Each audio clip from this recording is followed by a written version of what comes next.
Good afternoon, ladies and gentlemen. My name is Mark Zuberek, and I'm reporting on the Beverly Airport Commissioners meeting that was held on November 18th. And I have the entire meeting recorded. However, I do need to make an introduction to this meeting.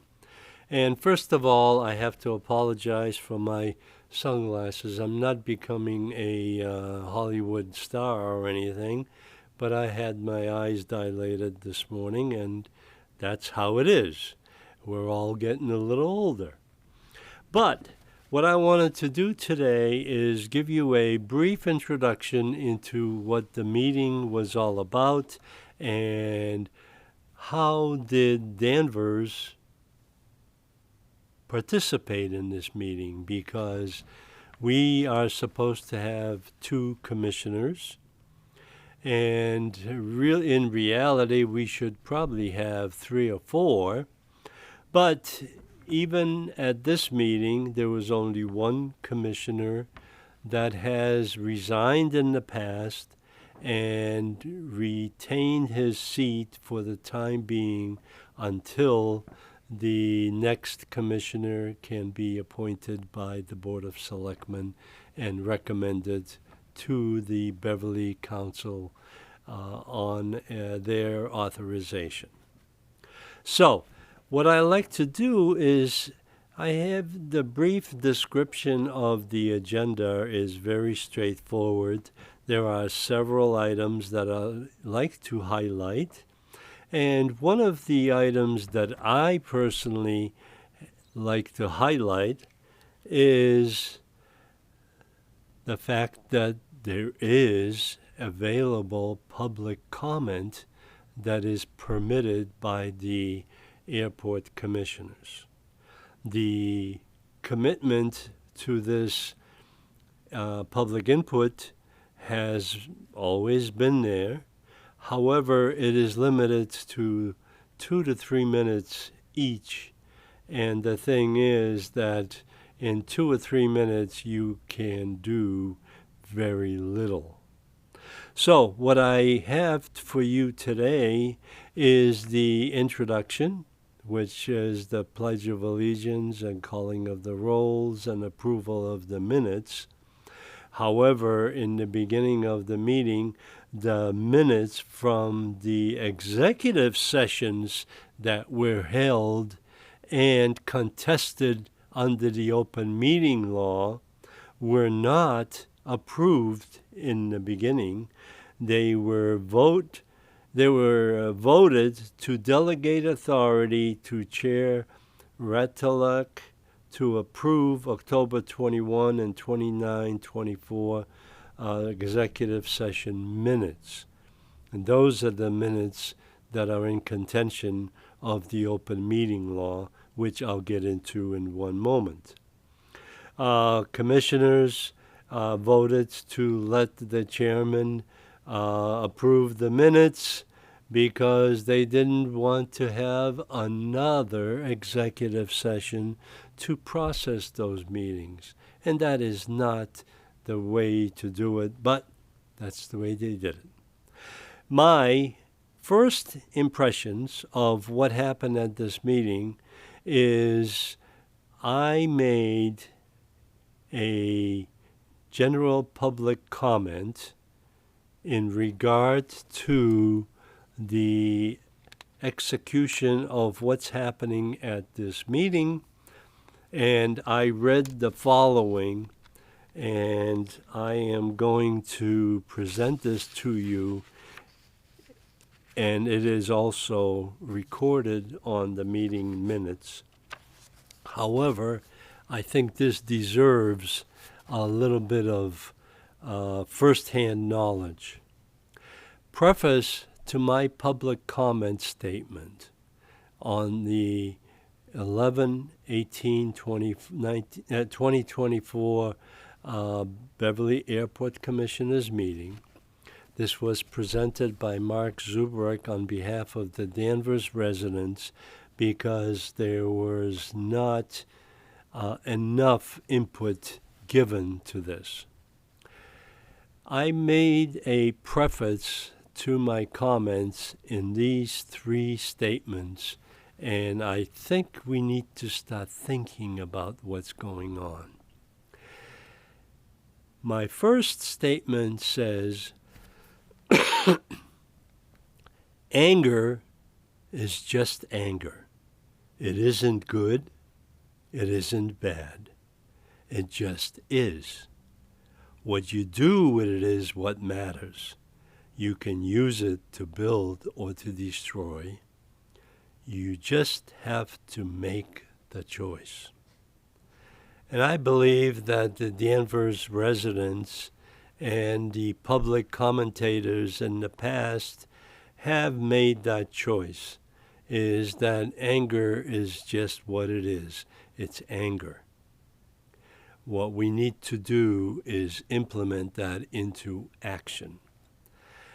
The next statement that I read to the commissioners is that no conflict can be solved so long as all parties are convinced they are right. Solution is possible only when at least one party begins to consider how he or she might be wrong. That is a strong statement, and the thing is that I think our residents have complied with all of these assumptions, and they are getting frustrated to the point where their quality of life is being affected. The third part of this is it is wise to direct your anger towards problems, not people, to focus your energies on answers, not excuses. So, as a result of these comments that I made in the beginning of my presentation, I received silence from the commissioners, because I think they were trying to digest it, because there is a glimmer of hope sometimes.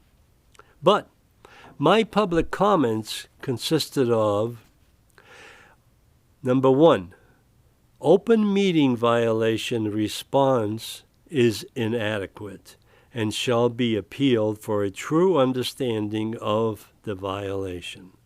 No minutes of meeting provided as to the contents of the discussions. These meetings in executive session were held for a purpose other than what open meeting law permits. And the thing is, we'll never agree on the content of this particular meeting. But the meeting was explained later on, and I will get to that in one moment. Open meeting violation has been continued with a second executive session conducted, and the content and contents of that meeting is therefore put in question of a second open meeting violation. The third item was 3 FOIA, Freedom of Information Act requests were placed before the airport manager and the commission, and they were not answered to any extent. The extorted request for $500 for the compiling of the requested communications is a total hiding of information and has been appealed. Or it has been appealed, and it will continue to be appealed. Previous public comments are being trashed, and the abutting residents are being ignored. These proposals, specifically regarding the environmental issues, are being discarded and continue to be ignored. And I have submitted at every meeting a list of public comments in writing so they can become part of the record. The biggest problem is the environmental impact that has been proposed by the flight level aviation contractor to build a 300-foot long, 185 feet wide, and 45 feet high hangar for specifically jets. And those are the planes that the environmental impact must be developed, because those are the planes that are causing the noise and the impact on our air quality, noise quality, water quality, and the environmental impact to the land that is located on the west side of Danvers, the airport. Now, I also made this one statement which I think resonated with the airport commissioners, because there was a glimmer of hope from several commissioners that some may want to consider the legitimate concerns of Danvers, Beverly, and Wenham. Your commission understands the issues being brought to the board as public comments, but is unable to move on any of these issues. It is because the chair blocks the discussion of any consideration of the resident issues. There is no opportunity for the Danvers, Beverly, or Wenham residents that come to these meetings and express their comments. There's no opportunity for them to discuss these comments in detail with the commissioners, because the chairman of the commission has basically silenced the people that want to express their views. So, therefore, I, as a resident of Danvers and one of many injured parties, proposed that there be a vote of no confidence of the current chairman. This solution and implement this motion and replacement of the chairman should be considered post haste to permit abutting residents an opportunity to preserve their quality of life. This was a presentation that was made at the Airport Commissioners meeting, and basically it covered all the bases on their agenda. Their agenda was mostly, well, it was public comments, presentations by the Airport Solution Group, which is by Mr. Craig Schuster. He's the engineer for the airport.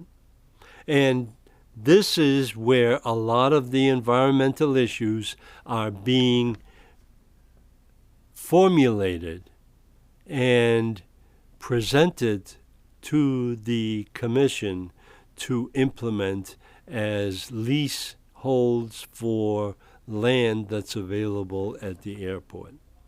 The problem is that the land that is being made available for development is on the west side of the airport, and that's where Danvers supposedly has 170 acres of the airport property located on Old Burley Street. So, ratify airport manager's salary for remainder of FY25. The subject of the executive sessions that were held. And one thing that I do not understand, and I'm going to make my comments, and I welcome anybody else coming back with their rebuttals.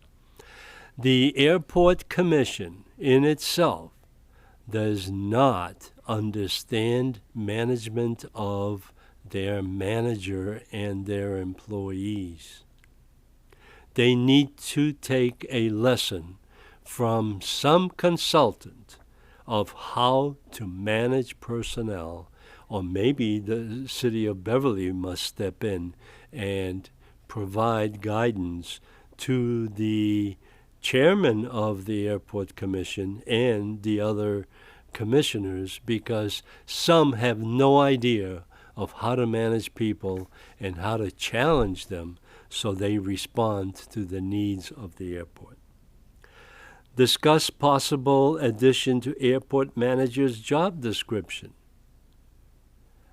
The manager was hired over a year ago, and they still did not have a reputable list of items that they would like the airport manager to manage and consider. Then what they wanted to do is give him a raise, a second raise, and a third raise, whatever, for purposes of retaining the airport manager. Now, the airport manager just came on. He's a very well-versed individual, and he should be challenged for the first year of accomplishments for the Beverly Airport Commission. Now, vote to delegate authority of the chair to approve October 21 and October 29 executive session minutes. That was explained to me that this was to allow a quick turnaround on the executive session minutes.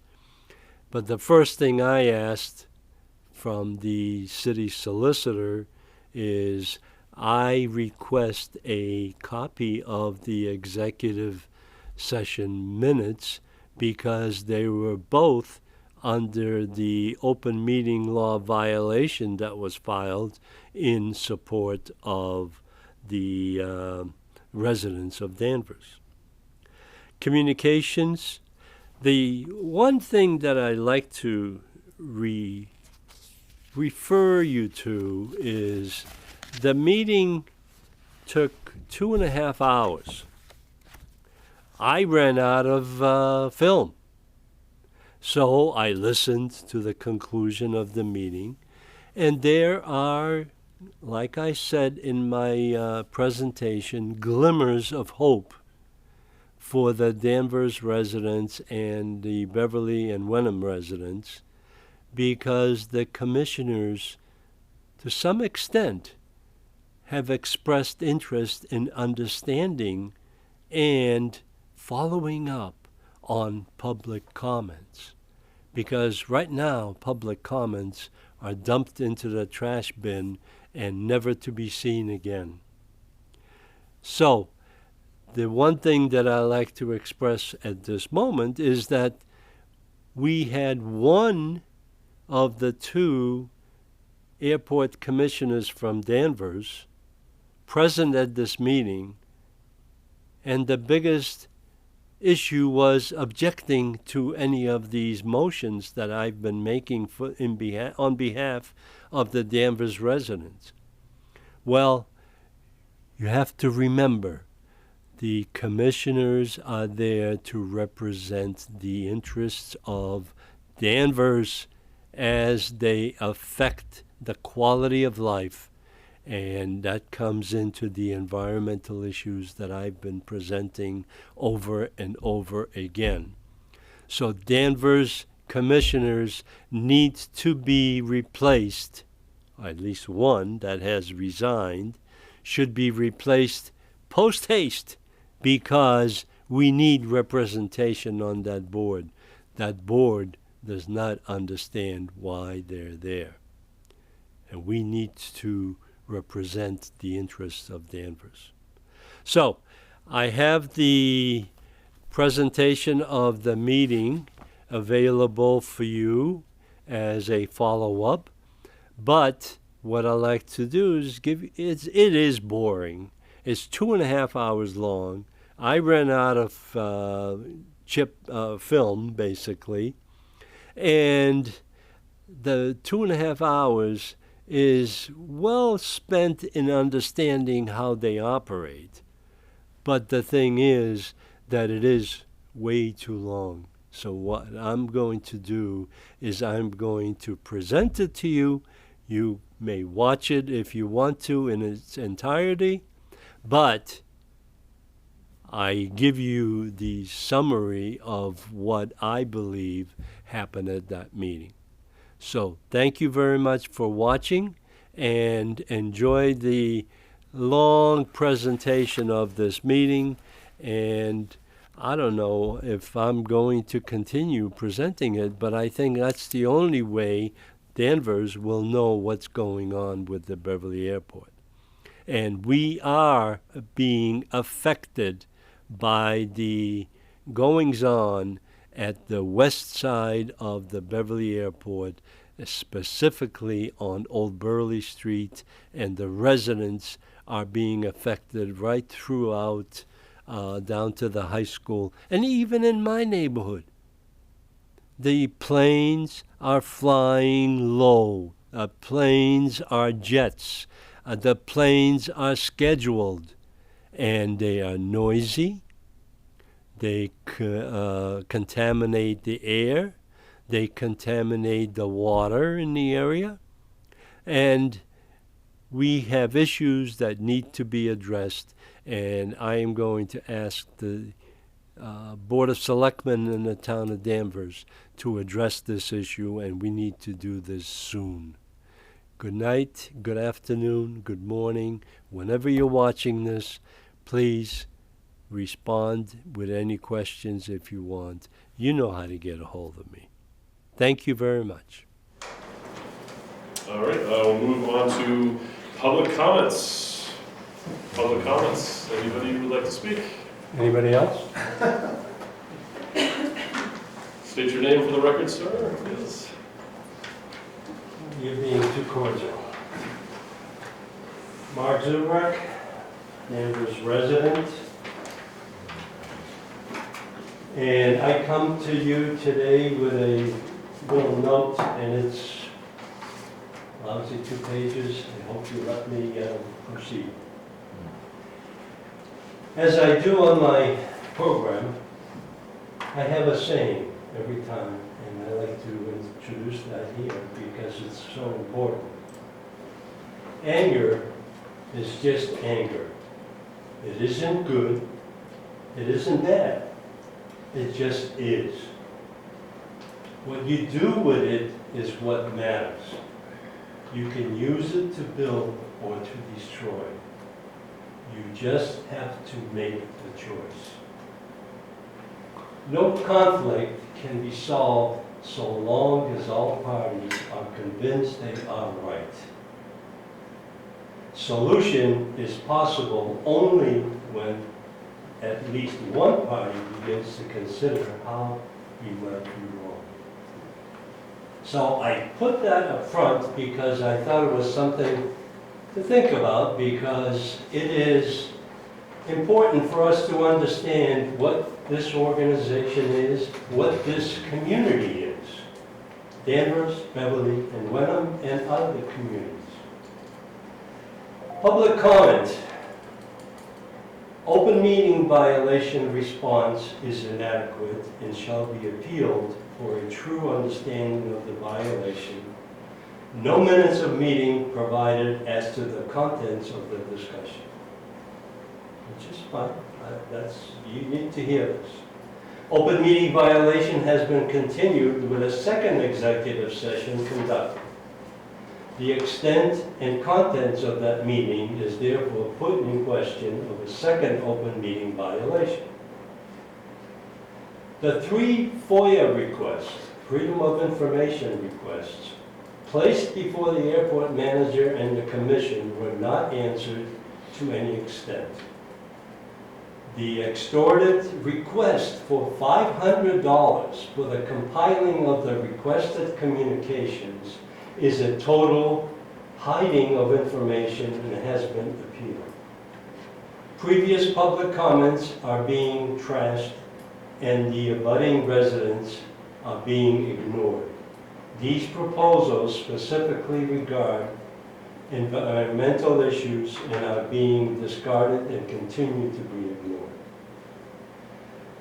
There was a glimmer of hope from several commissioners that some may want to consider the legitimate concerns of Danvers, Beverly, and Wendell.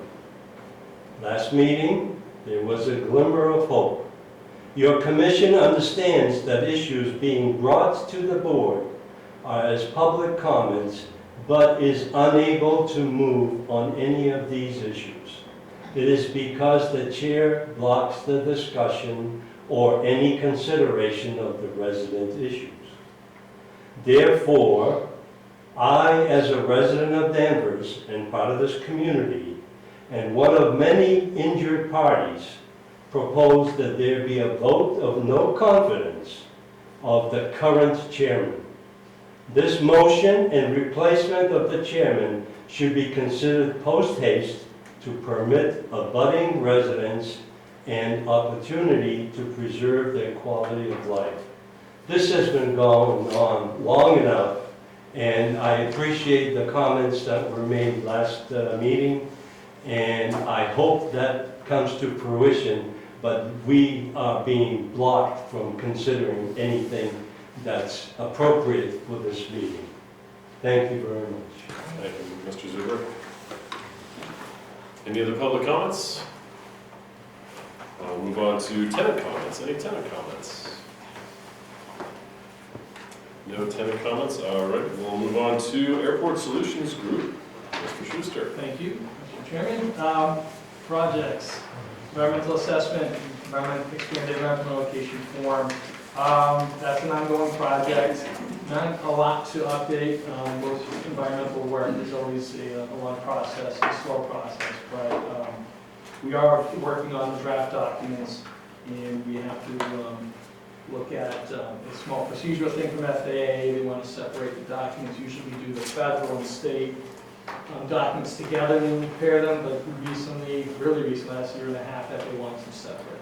So that's something we have to work our way through next. Our scope of work right now is only for one, not a big deal. It shouldn't hold us up.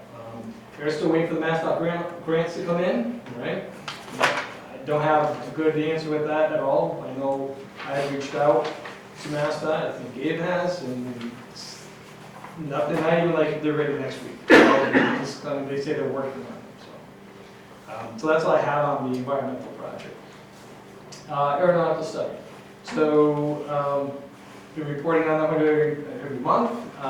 We are in the process of writing a report. We have a lot of it written. We are looking at potential mitigation measures right now. And then once I have done that internally with my engineers, Gabe, I want to sit down with you to go over, what our findings are, what, we can or can't do, or before we, so we're on the same page. Yeah. And before we talk to FAA. My guess would come to that after Thanksgiving at this point, because we're only like a week and a half. I think the report will be done next week, but by the time we try to meet with you, we'll probably after that. Okay? Any questions on the aeronautical study? The perimeter fence. So we finally received MassDOT comments, and from their site walk, we, like I mentioned last time, actually prepared a plan as well of the punch list items. So I forwarded that stuff off to Premier Fence, so they have it. I'm trying to schedule another walkthrough with them to go over on the site what we're seeing. This is what we expect you to do.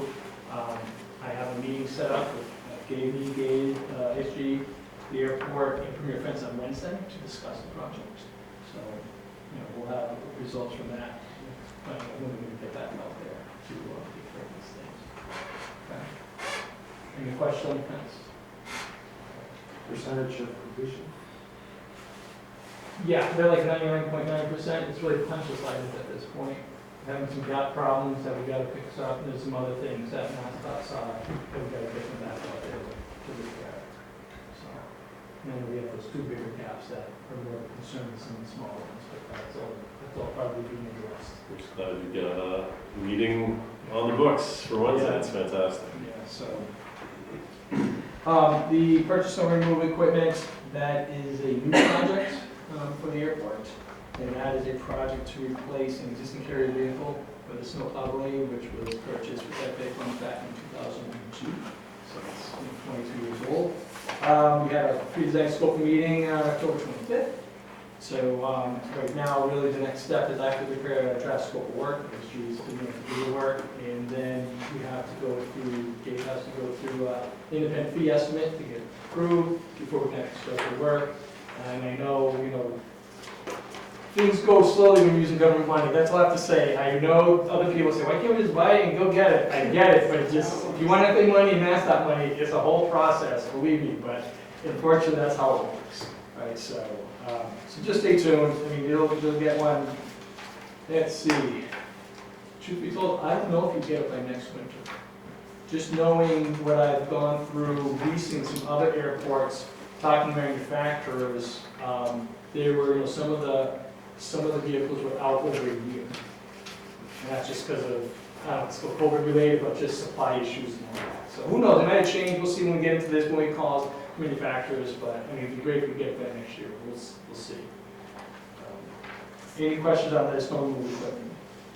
By the way, for funding, you guys can use your bill money for that. That's the bipartisan infrastructure law. So you guys get that, get money every year. So we have some money accrued that we can use towards that. How long has this been in the works? This is a new truck? This is new business, this purchase? Yeah, I mean, we've talked about it at the annual CIP, that was back in what, Yeah. August, I think, July, I August? think it was early this year. Yeah. So it's moving forward. So now, we did that, we had a scoping meeting, so we have to talk about what it is, and we now have to write up our scope of work with a fee, and it has to get approved through an independent estimate. And once that's approved, then we can start doing the work, we'll get a contract, and we can start doing the work, put it out, prepare what we have to do, put it out to bid, then get bids in, and then we submit a grant application. Yeah, there's like hoops you gotta jump through, like we have to go through certain companies, it can't just be like, oh, let's go with Husqvarna and we'll just grab theirs. Public bid. To have a truck built, and that cost. It's a public bid. Yeah. So if they award it to the lowest responsive bidder, is what they call it, usually it's the lowest price. But, there's a lot of other forms that the bidders have to submit to set the price. If they don't fill out certain things, you could throw out the bid, it's always a possibility. How's that, I'm just, forgetting my ignorance, is that weighted in terms of like the bids? So is there something that would potentially offset the cost? So the person comes to the lowest bid, but there's something else that offset that to go to the next bid? No. So public bidding process, so you're supposed to, they call it lowest responsive bidder, right? And if it's the lowest, it's usually the lowest price. And if they fill out all their other forms, because like I said, besides starting on the price, there's other forms, because your FAA match that money, there's always a bunch of forms. If for some reason they forget to fill out a lot of those forms, we analyze the bids, we recommend to the airport, hey, listen, the lowest bidder didn't fill out these forms, we recommend you go with the second highest bid. And now we have to Gabe and the city solicitor to agree or disagree with our assessment before we do that. And then in terms of those forms, what, it's just a matter of filling out I assume there's certain criteria that to meet, right? In terms of like what the expectation of the equipment provides. Right, so we have a FAA specification on the equipment, right? And for the snowplow blade and for the carrier vehicle, they call it. So that is the spec they bid on. And when they submit a bid, besides, like I said, the cost, they'll submit, you have to submit basically the resume too, like have they done, what have they done similar projects in the past, right? So it can't just be like you throwing a bid, and I'm gonna go down to Bob's Ford or whatever and get it, no, so we look at all that too, and sometimes, we know a lot of the manufacturers, so it's almost not, sometimes we don't have to do a follow-up call and find out who, where they supply. You might have heard Rosenbauer or Oshkosh, they're big players, they've done this type of work, so generally you don't have to follow up as far as, what work they've done. But if there's something we don't know, we will check references, could be asked for references and all that, check that. So there's a lot of stuff we do to check the bid before we recommend it. Does that make sense? Yeah, that makes a lot of sense, because there can also be costs associated with the lowest bid, especially, the equipment they provide is some standard or some aspect to it. Yeah, it's tough because FAA specification, there's very little we can do to change it. Many years ago, we could, when we used to write the spec, when I say maybe like 10, 15 years ago, we used to write a spec from scratch for every vehicle, but I think got wind that We we could write a spec towards, And you could write a spec around like Oshkosh, because everyone loves Oshkosh for their good equipment, Yeah. right? But it got challenged one time by a competitor, Kodiak, and they won. So I think that kind of generates, so now the FA spec is pretty tight, there's nothing you can do about it, so it's, everyone gets the same spec. I mean, that's good, because you want competition. Correct. The best, for the lowest price. Yeah, correct. That's good. But the same thing happened with the fence, was the lowest responsive bidder. Yeah. Yeah, exactly. Yeah. So it's. And Premier Fence does fence, they, Yeah, they do you know, fence, they right. do a lot of fence. Yeah. You They know, just so. came up with the lowest bid, and that's what we had to take. It wasn't like we could throw 100 grand more and out of our pocket to get the next guy, you know? Yeah. Well, the state argues it should be best value, not necessarily That- price. That right there is. It's not price, it's lowest, it's called lowest responsive bidder, so you have AIP money in here, so that's what AIP uses, FA money, lowest responsive bidder. I mean, but how do you achieve the greatest value? Because that, I think that's Well, one that's of a the great bottom question. line, right? That's an excellent question. Yeah. And one of the problems that we have at the state is that the approved vendors list, if one department has a problem with that approved vendor, it doesn't get reported back to the whole system. So all 152 departments could be using them and having the same kinds of problems, and we don't have that response. We don't require approved vendor list at all in these projects, even for when Mass Aeronautics puts it out through their program. We don't have to do it approved, we don't have to do approved vendor list, so we just throw it out there for the public. And Right. if you're new to, if you're done fencing around an airfield, you can put it in. Yeah. No one said you can't. There's, which is a value, of course, I mean, because without that, you could have nothing extra costs. Well, as we know, right? That's- Well, it's, well, you know, I mean, we're probably going down the rabbit hole, but here, then you're not using public money to the best. Because you could still say, well, Craig, you're my friend, you're a little higher than Gabe. Let's see, I don't find him and tell you, I want to get to you. That's why you have to accept the lowest responsive bidder. Yeah. So there's none of that going on. Right. Not to say you would, but it's, that's, in the past, it probably did. Yeah. You know, the whole nepotism thing and all that, A so. lot of the rules are because of that. Correct.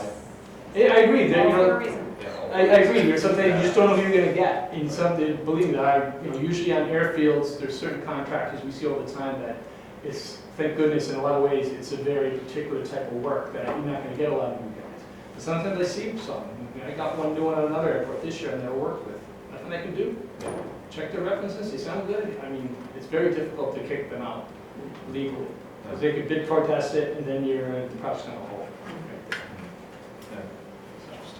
Interesting. Thank you. And Craig, two things. So one, since we're using federal funds, one thing that we'll have to go through is Buy American process, Yeah. which is a whole rigmarole in and of itself. What is it, 60%? Yeah, they want 100% by American, but they have waivers, and I think the 60%, but then if you do that, then there's quite a bit of other forms they have to fill out to prove where the equipment's coming from, what country, oh, believe me, it's, And it's like every component of the equipment. yes, so And who is putting the equipment together and where that's happening.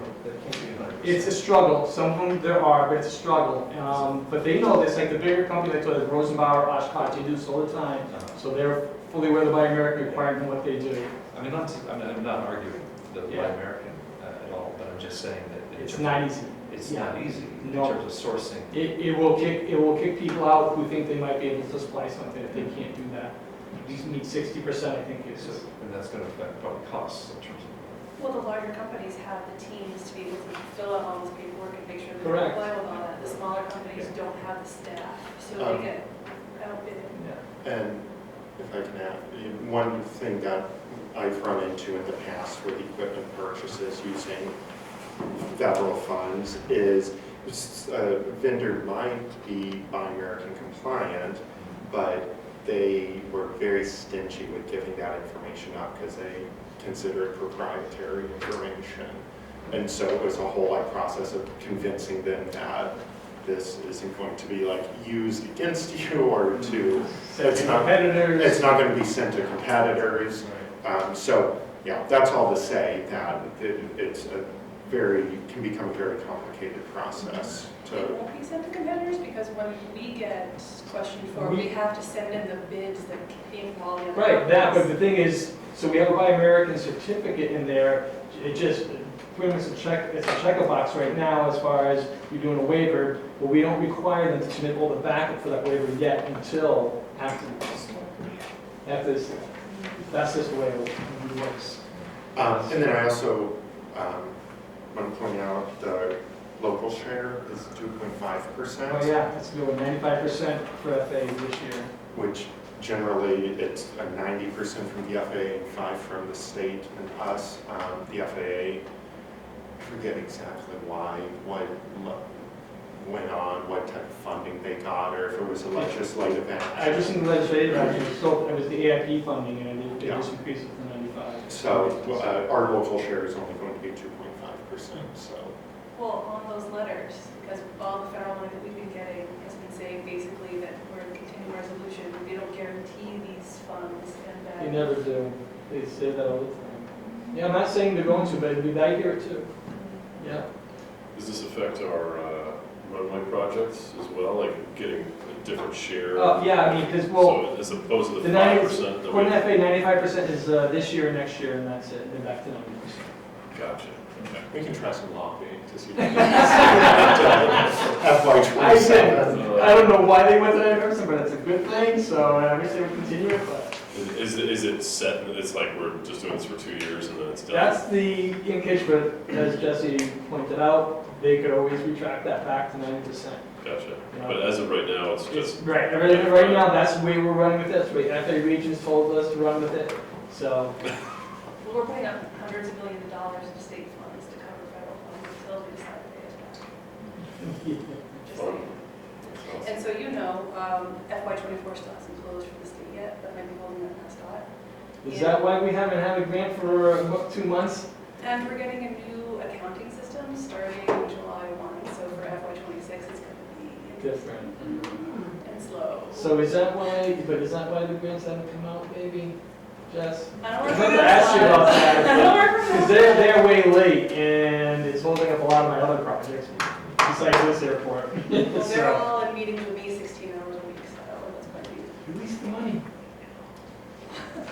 But that's the thing, is Mass Aeronautics could at least say that, they don't even say anything. Yeah, just leave it Just at so I can, because you guys ask me, and it's like, it'd be nice to say, yeah, Gator and I talk, whatever, it's like, it's all Jesse's fault. I like to say that, so. That's it, although we are doing end of year reporting, the FA reports. Again, the government requires you guys to file annual reports, which we do on your behalf. We send it to Gator, he signs them, and we send them in, which we just did recently. I think you'll see those in your inbox tomorrow. Okay. So any questions? Okay, thank you.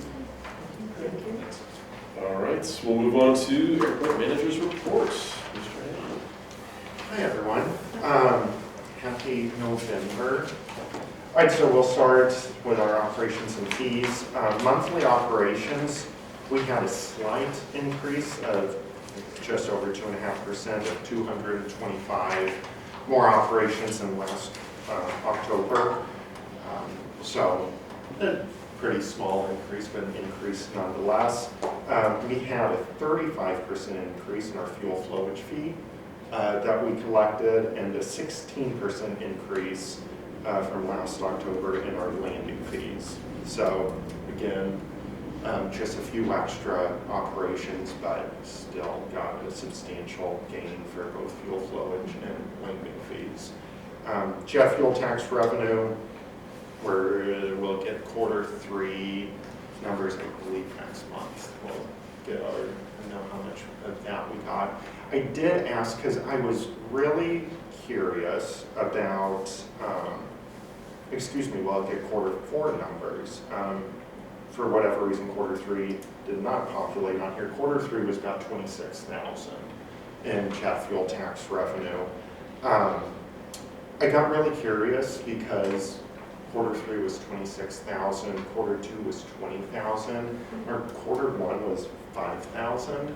So I was really curious what happened to all that money.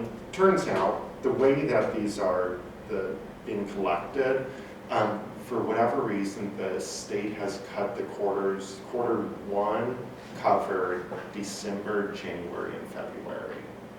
So we started this January 1, so we didn't get anything for that December. But in January and February, of course, happened to be not big flying months around here. So that is the explanation behind that really low Q1 tax revenue. So that is correct.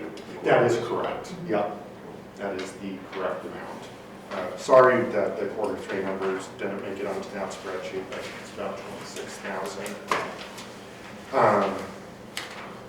Moving on to our budget.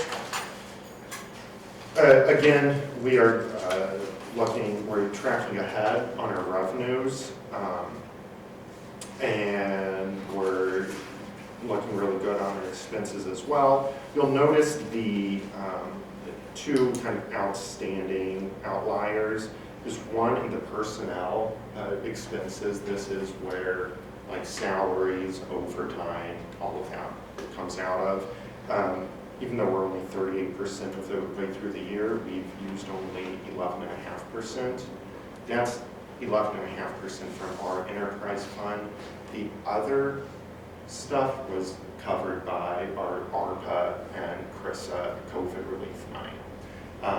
So we've expended all of our COVID relief money, but it's helped us out in personnel expenses for this fiscal year.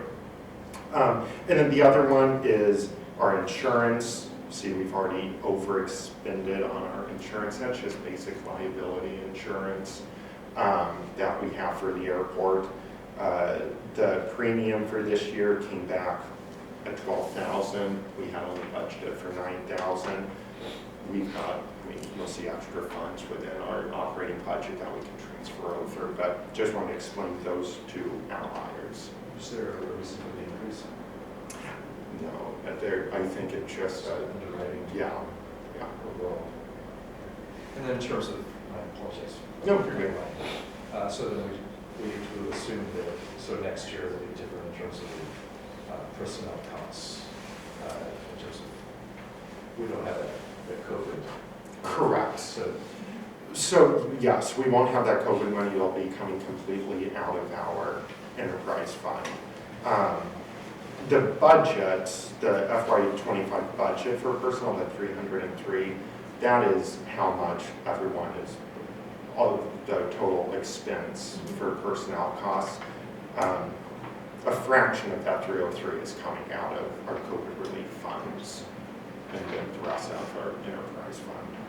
At the end of the year, percentage used at under 100%, what happens to that when you go back? What does that go into, or is it not? That just goes into our enterprise fund, which is really good when we have a $15 million runway project coming up. The FAA will be coming knocking at our door looking for $700,000 plus in a local share. So we want to make sure we've got as much as possible. We can always go to the city and to help, see if they can request that they help supplement, but I want to ask as little as possible from the city when it comes to getting us over that line for that local share. So you'll see right now, as we sit over under, the FY25 budget, after all the encumbrances from last year were rolled over and stuff, our FY25 budget, we predicted that we would be $32,000 deficit in the enterprise fund. Right now we're sitting really good where we currently have a $134,000, $880 extra that we have been we've put into the enterprise fund as of now. Of course, that will hold throughout the year. we hope so, but it'll change. Yeah, so the snow goes. We'll see how the snow So far, goes. so good. So far, so good. Yes. If we take all of the increased landing fees, vehicle fees, Yep. that seems to show itself in the number of 134,000 plus some of the offsets from the COVID funds. Correct. Yes. Yeah. The majority of that is the offset of the COVID fund. The offset of the COVID funds was well over $60,000. Okay. So that was $60,000 that we had budgeted would be coming out for our enterprise fund, but that's been alleviated through that federal funding. So is it fair to say that's a rough barometer of the health of the enterprise fund Yes. position? I think our enterprise fund balance, and I can, next meeting, I'll make a note to get a full, more detailed picture of that. We're sitting, I want to say around 600,000 in our enterprise fund right now.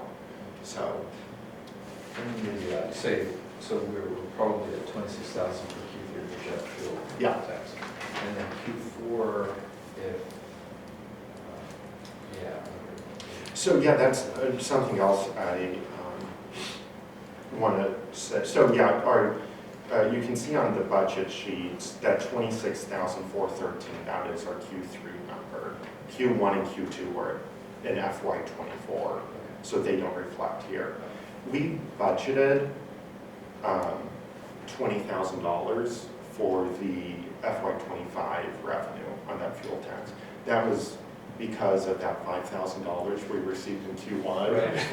And so we did that times 4. Good to be conservative. So we were ultra conservative on that. So Q3, that 26,000 alone hit our revenue and then some. So any jet fuel tax we receive from here until the end of the fiscal year is just surplus revenue. That wasn't budgeted for. So, On the taxes, or the insurance, I'm sorry, I assume it might be worth, and I'm sure finance would give this to you in the first cut, but we want to make sure that that 9,000 is properly inflated in the 26 proposal. correct. Yeah, yeah. And we're on track. The other line item you see here, and the taxes, the expense taxes, I think this is probably increased more than what we budgeted for. These are the property taxes that we pay to the town of Wenham for the parcel of our land, like the approach and a threshold of runway 16 sits in Wenham. So we pay them a property tax, payment in lieu of taxes. And I budgeted the $18,500. That's paid every quarter. It's tracking out that we'll probably be more, have to pay more than that. Again, that we've got some room in our budget to transfer that over. But Can we, have we ever considered bonding for like the big capital projects for the airport? I don't know about municipal. I assume the city would. Yes, I know that happy to do the conversations I've had with the finance department, kind of looking at the runway project in FY27, it was mentioned as, a way if we need to help get us over that local share. Supposed to go the burden on the city. Right. I don't want to, when it comes to that local share, I don't want to totally squander all of our fund. I want to leave like a pretty moderately healthy emergency fund left over. I don't want to go broke over it. So those numbers will become a little bit more clear, of course, as we get into the end of this budget and look at our expectations for next year's fiscal year budget. I just have one, I'm sorry I stuck on this. No. That I used to be an insurance underwriter. I just, did you call to find out why it increased to that? I have not yet, but I can certainly, yeah. That just seems a bit of a bump. I'd be interested in why that was an increase beyond just, reinsurance maybe, but not that. I can't understand why it would be that. CEO Christmas bonuses. There you go. But like, is there something that, because sometimes they always reduce your insurance costs. I just love to get some feedback because they can also be, because they're looking at risk, right? Of course. I want to know why they're assessing this much more. I guess before I even get to that spot, we may just be in the cities. Right. That may just be the city saying, Correct, yeah, so everyone this gets- is, Everybody gets an increase, you get an increase. Right, yeah, Yes, they might just we're be looped in prorated kind of across with the that. organization. I mean, yeah, that would be, yeah, I'd be okay with but that. I'll Just want to know. make some Yeah. phone calls and get a more comprehensive response. Yeah, just, I would like to know. All the space Yes. Almost. I've been watching the baby. Get up to Have the screaming, yeah, at 2 a.m. 2 a.m. With the screaming child, I will be making phone calls. You can do a delayed delivery though, you could write an email. That's true. Just have it send off at Yeah, 9 a.m. yeah. They won't That know. was not over the Okay. Any, I have one small one, and Yeah. again, this is one Yes. of those, this is not a high priority by Yeah. any means, and I should have thought of it a long time ago, or asked it a long time ago, and you don't have to, I just thrown it out there.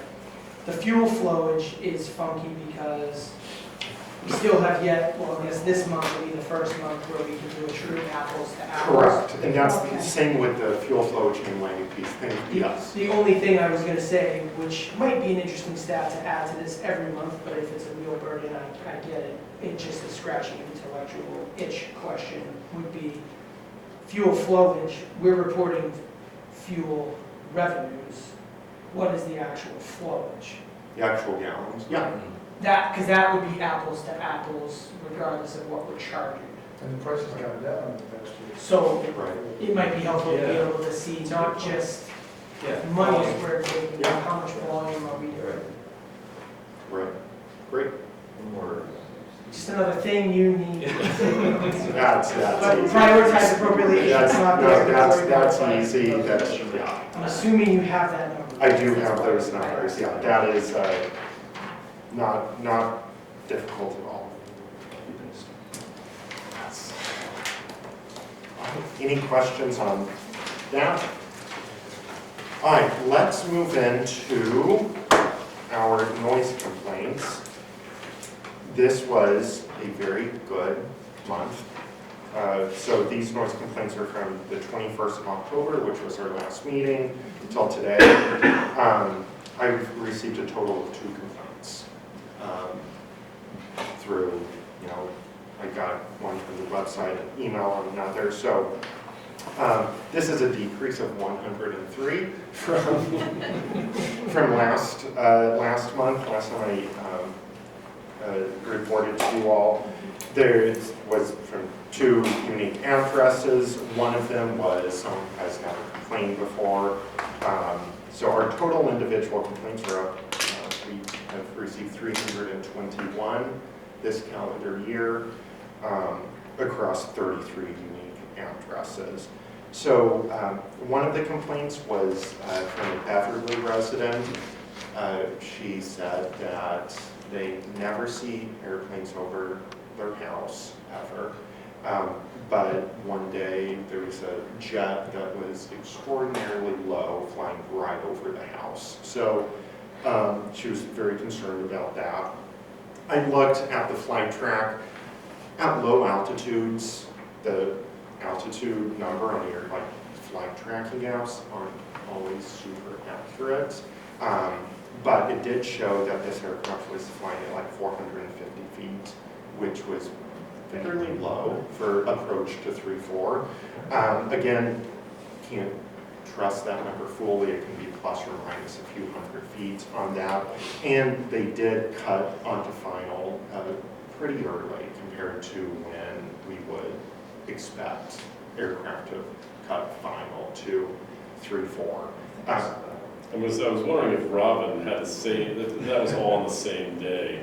I wonder, so I I'll was have to go driving, back and see what date that was. yeah, I was driving down the road and I had my rooftop open, Uh-huh. and all of a sudden I was completely surrounded by jet noise, and I thought that something was gonna land on me, so I pulled over, and right over my sunroof, I mean, it was so close, I felt like I could touch it. I wonder if it was the same thing. So, Yeah. I mean, it all kind of lined up with her saying she never sees aircraft because it did cut final early. What looks like happened was there happened to be at the same time another jet. This was a jet, Cessna Citation. There was another jet landing, coming in on approach at the exact same time. It looks like the tower, just in sequencing them, sent this one in a little early. Sent it to final a little early just to keep that sequence and separation.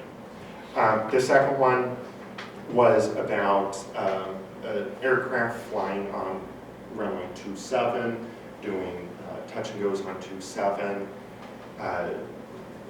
One morning when the winds were gusty and strongly favoring 3-4, I contacted, it was one of the North Shore Aero Club aircraft.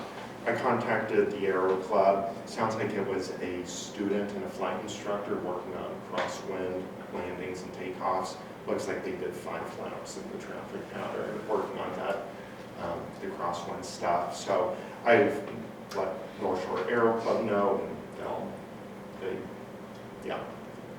They have to. Right. Yeah. That instructor, I think, particularly is committed to crosswind takeoffs and landings for training, so it's probably one of the Right. obvious. Yes? This is not reported here, but it made me, the other night I was thinking about it. We just did all the work on the noise abatement thing. Thinking about daylight hours as a non-pilot, can I get my nighttime currency for flying at 5 o'clock in winter months?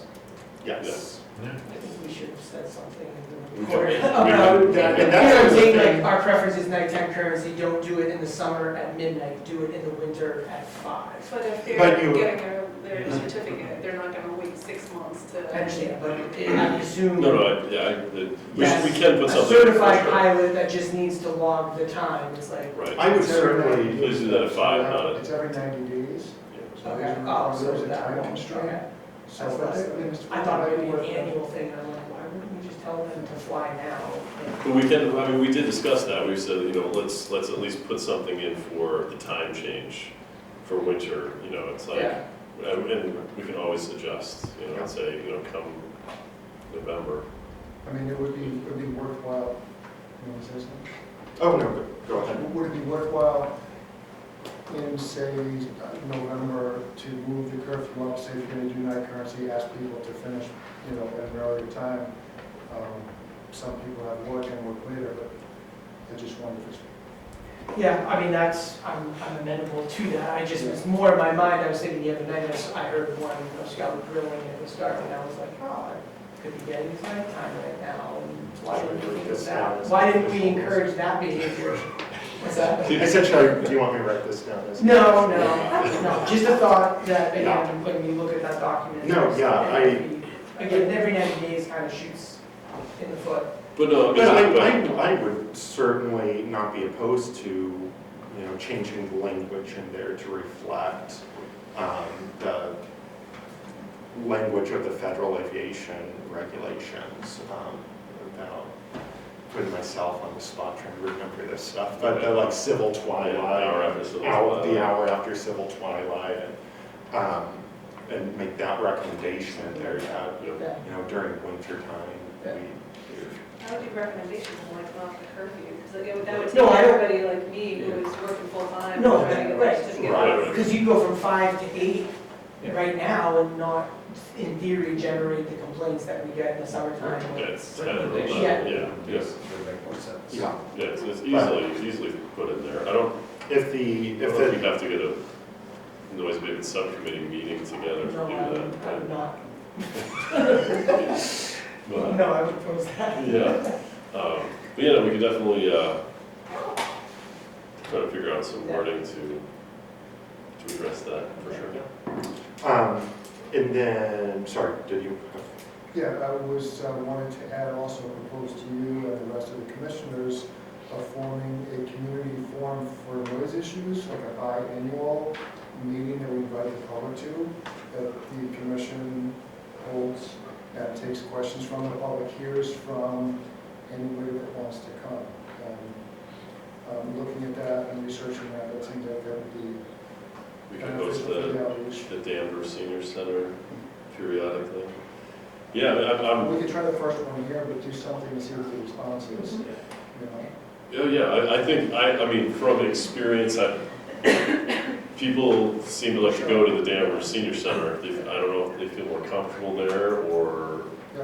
but I'm open for whatever. I mean, obviously we can't have quorum, unless we're gonna make it Well, we can official. post it. Yeah, we can post post it. it as a public forum. Yeah, yeah. Well, I So think- the entire commission can partake in answer questions. And I think at least having one in Danvers, that would be a good idea. Maybe one in Danvers, Yeah. alternate, and that way, if I was here, be concerned and be able to. Is this something you'd want to add on to our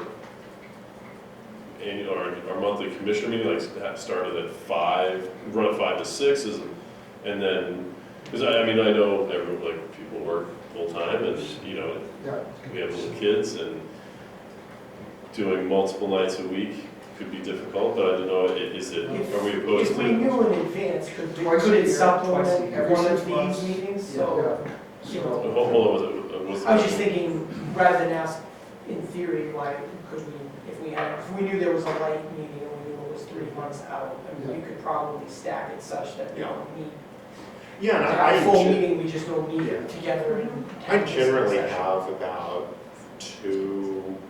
1 to 2 months idea before a meeting of if it's going to be a packed agenda, if it's going to be pretty And light. we can so- always do, and we can roll, if we needed to sign a lease or something, we can make that happen quickly. Yeah.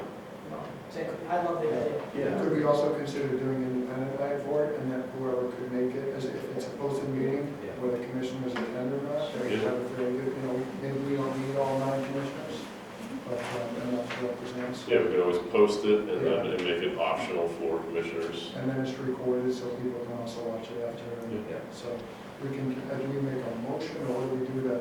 We'd like to, do we vote on I mean, I don't, actually making it something that's going to happen instead of saying, hey, let's theoretically do this? If we codify it now with the vote, we have to come up with. How should we, I don't think we need a vote. I mean, I think that we could just make it happen. Would that be done under the auspices of the subcommittee, or would that be just Just a a community forum. Yeah, I love the idea. I love it. 100% for it. what's our date in December? The 9th. It's a pretty quick turnaround to get this Yeah. meeting to Yeah. this. So maybe go after. Can we put it on for the next agenda, because I was gonna actually bug you afterwards for something related to Danvers, but it Yeah. could parlay into us having something to add to this on the 9th. How about, considering timing for the year of March and September, like March is Kind of after the the holidays, shoulders. shoulders, and September is after a busy Yeah. summer, we get good Yeah. feedback from the That's residents. what I was gonna propose. And now if we talked in December, we could maybe firm something up, and then Yeah. we would have 3 months to do that. Yeah, I would just caution separating one of us from the herd and putting them in front of a bunch of angry people and saying the wrong thing and be really bad. Who says the wrong Yeah, who thing? says the wrong Just thing? saying. I don't know anybody who does that. That happens. We just said listen. Mhm. Well, I guess And you're being recorded. in the conversation we just had, I guess I would suggest that we never isolate anybody. That we don't necessarily need a quorum, but it would be good and it would be better optics. The closest to 9 as we can get would be good, but I get it. I think we should definitely discuss this further with an agenda item next month and solidify a game plan for that and actually get an outline to how we want to go after this. I mean, and I would encourage people to speak with Gabe and get Gabe's brain, that way we don't just show up, like, you might be able to help us form. And give us some, that way we show up next month with everybody. Yeah. One other quick note I want to add on the noise complaints is I did receive another noise complaint. But it was related to an incident in September, the day after the air show. The Ospreys, the big military aircraft, flew out. They are not the quietest airplane. And so I received a notification this month that on that departure, the noise spooked one of our neighbor's horses, and the horse got injured. So that was another noise complaint that I received. I've passed it on to solicitor's office, and then the FAA also was notified as well, and DOD, so that's, trying to figure out the responses to that. But that was another noise complaint that I received this month, but it was for September. Are they looking for their vet bills to be covered? Yeah. So, but if anything major comes of that one, I'll keep everyone apprised, but, yeah.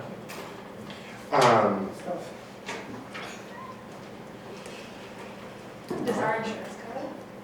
That we were just talking about the increase? Because we're paying so much more? There's government to cover it. Whose would- responsibility is that? That's a good question. We're all in the process. Like that's fine. But until we have a set answer, and I don't want to pontificate, but just wanted to let you know that that was another additional noise complaint. All right. Anything else on noise? Any questions, comments? All right. Moving on to airport-owned properties. I want to resurrect this issue.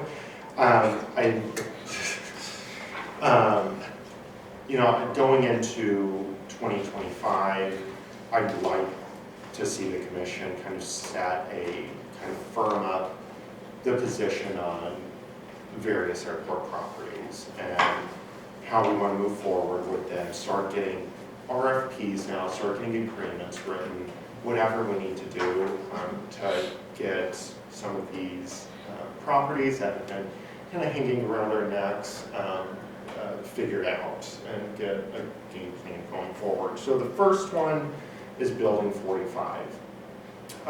Really promising stuff as far as Building 45 goes.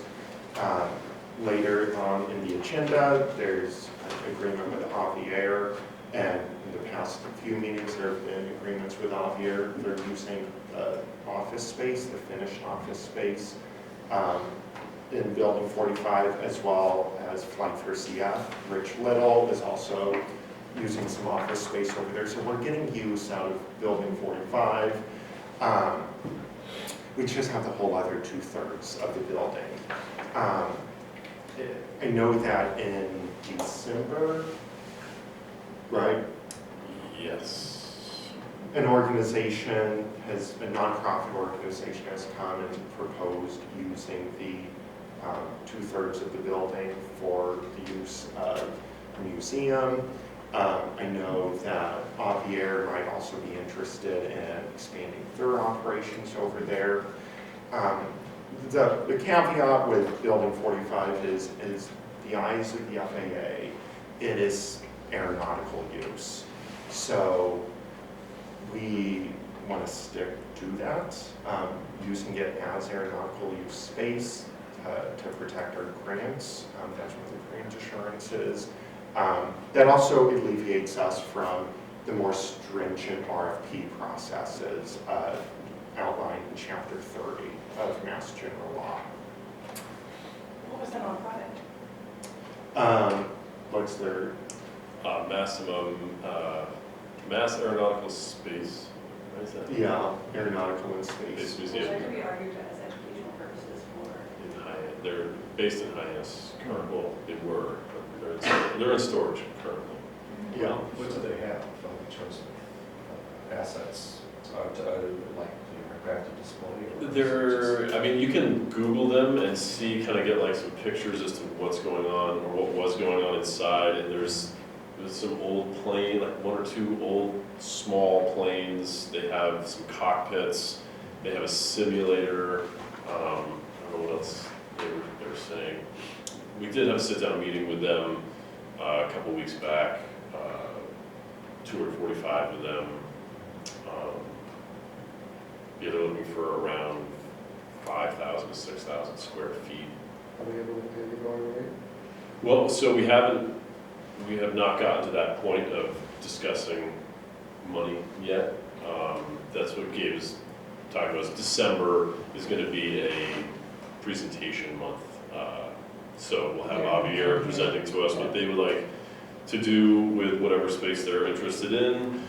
The museum is going to have a presentation, and anybody else that also is interested. More work has been going great. Are they able to fundraise to renovate the building? And so, Because they're nonprofit. right, and so I guess that's also part of the reason I'm bringing this subject up. Twofold. One, as I said, with it being aeronautical use, we fall into one of the exceptions or exemptions of Chapter 30, which outlines how to deal with property, public property. So we don't have to go through the RFP process. Probably behooves the commission, since we are getting some interest from multiple parties, to go through some form of process. Was there an RFI put on the building 45? Yes, that did go out, and I got, I think, 2 responses. People just asking for the full packet, more information, and then I never heard anything after that. Again, I don't think either of those were aeronautical companies. So the FAA will want to see us exhaust our aeronautical options before we give it over to anyone else. Is the museum also considered aeronautical? That's gray area. So, but then is there No, I understand. other, Yeah. are there other buildings or other areas that could potentially utilize the airport? I mean, possibly. Possibly. That'll be my next. Okay, sorry. If we all stop interrupting. Renovation.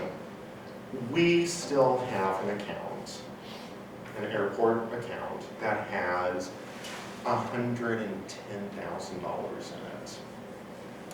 I don't know how that probably can't get us super far with build out, but that is $100,000+ earmarked for Building 45. That was put there when the city was doing all the renovations, and when they walked away from it, there was still that $110,000 sitting in our account for Building 45. Some of that has to be used for a handicap ramp. We want to make sure that it's handicapped accessible. Right now it's not. I wouldn't want anyone trying to use the ramp that is there right now. So some of those funds are going to have to be used for that. After that, it's really, I guess, up to the commission on how we envision using those funds for Building 45. Is that we take it on ourselves right now and say we're just going to see how far it gets us, renovate to a certain point, and then put out for proposals, or then write an agreement with someone, or do we get an agreement with someone, do it like cost?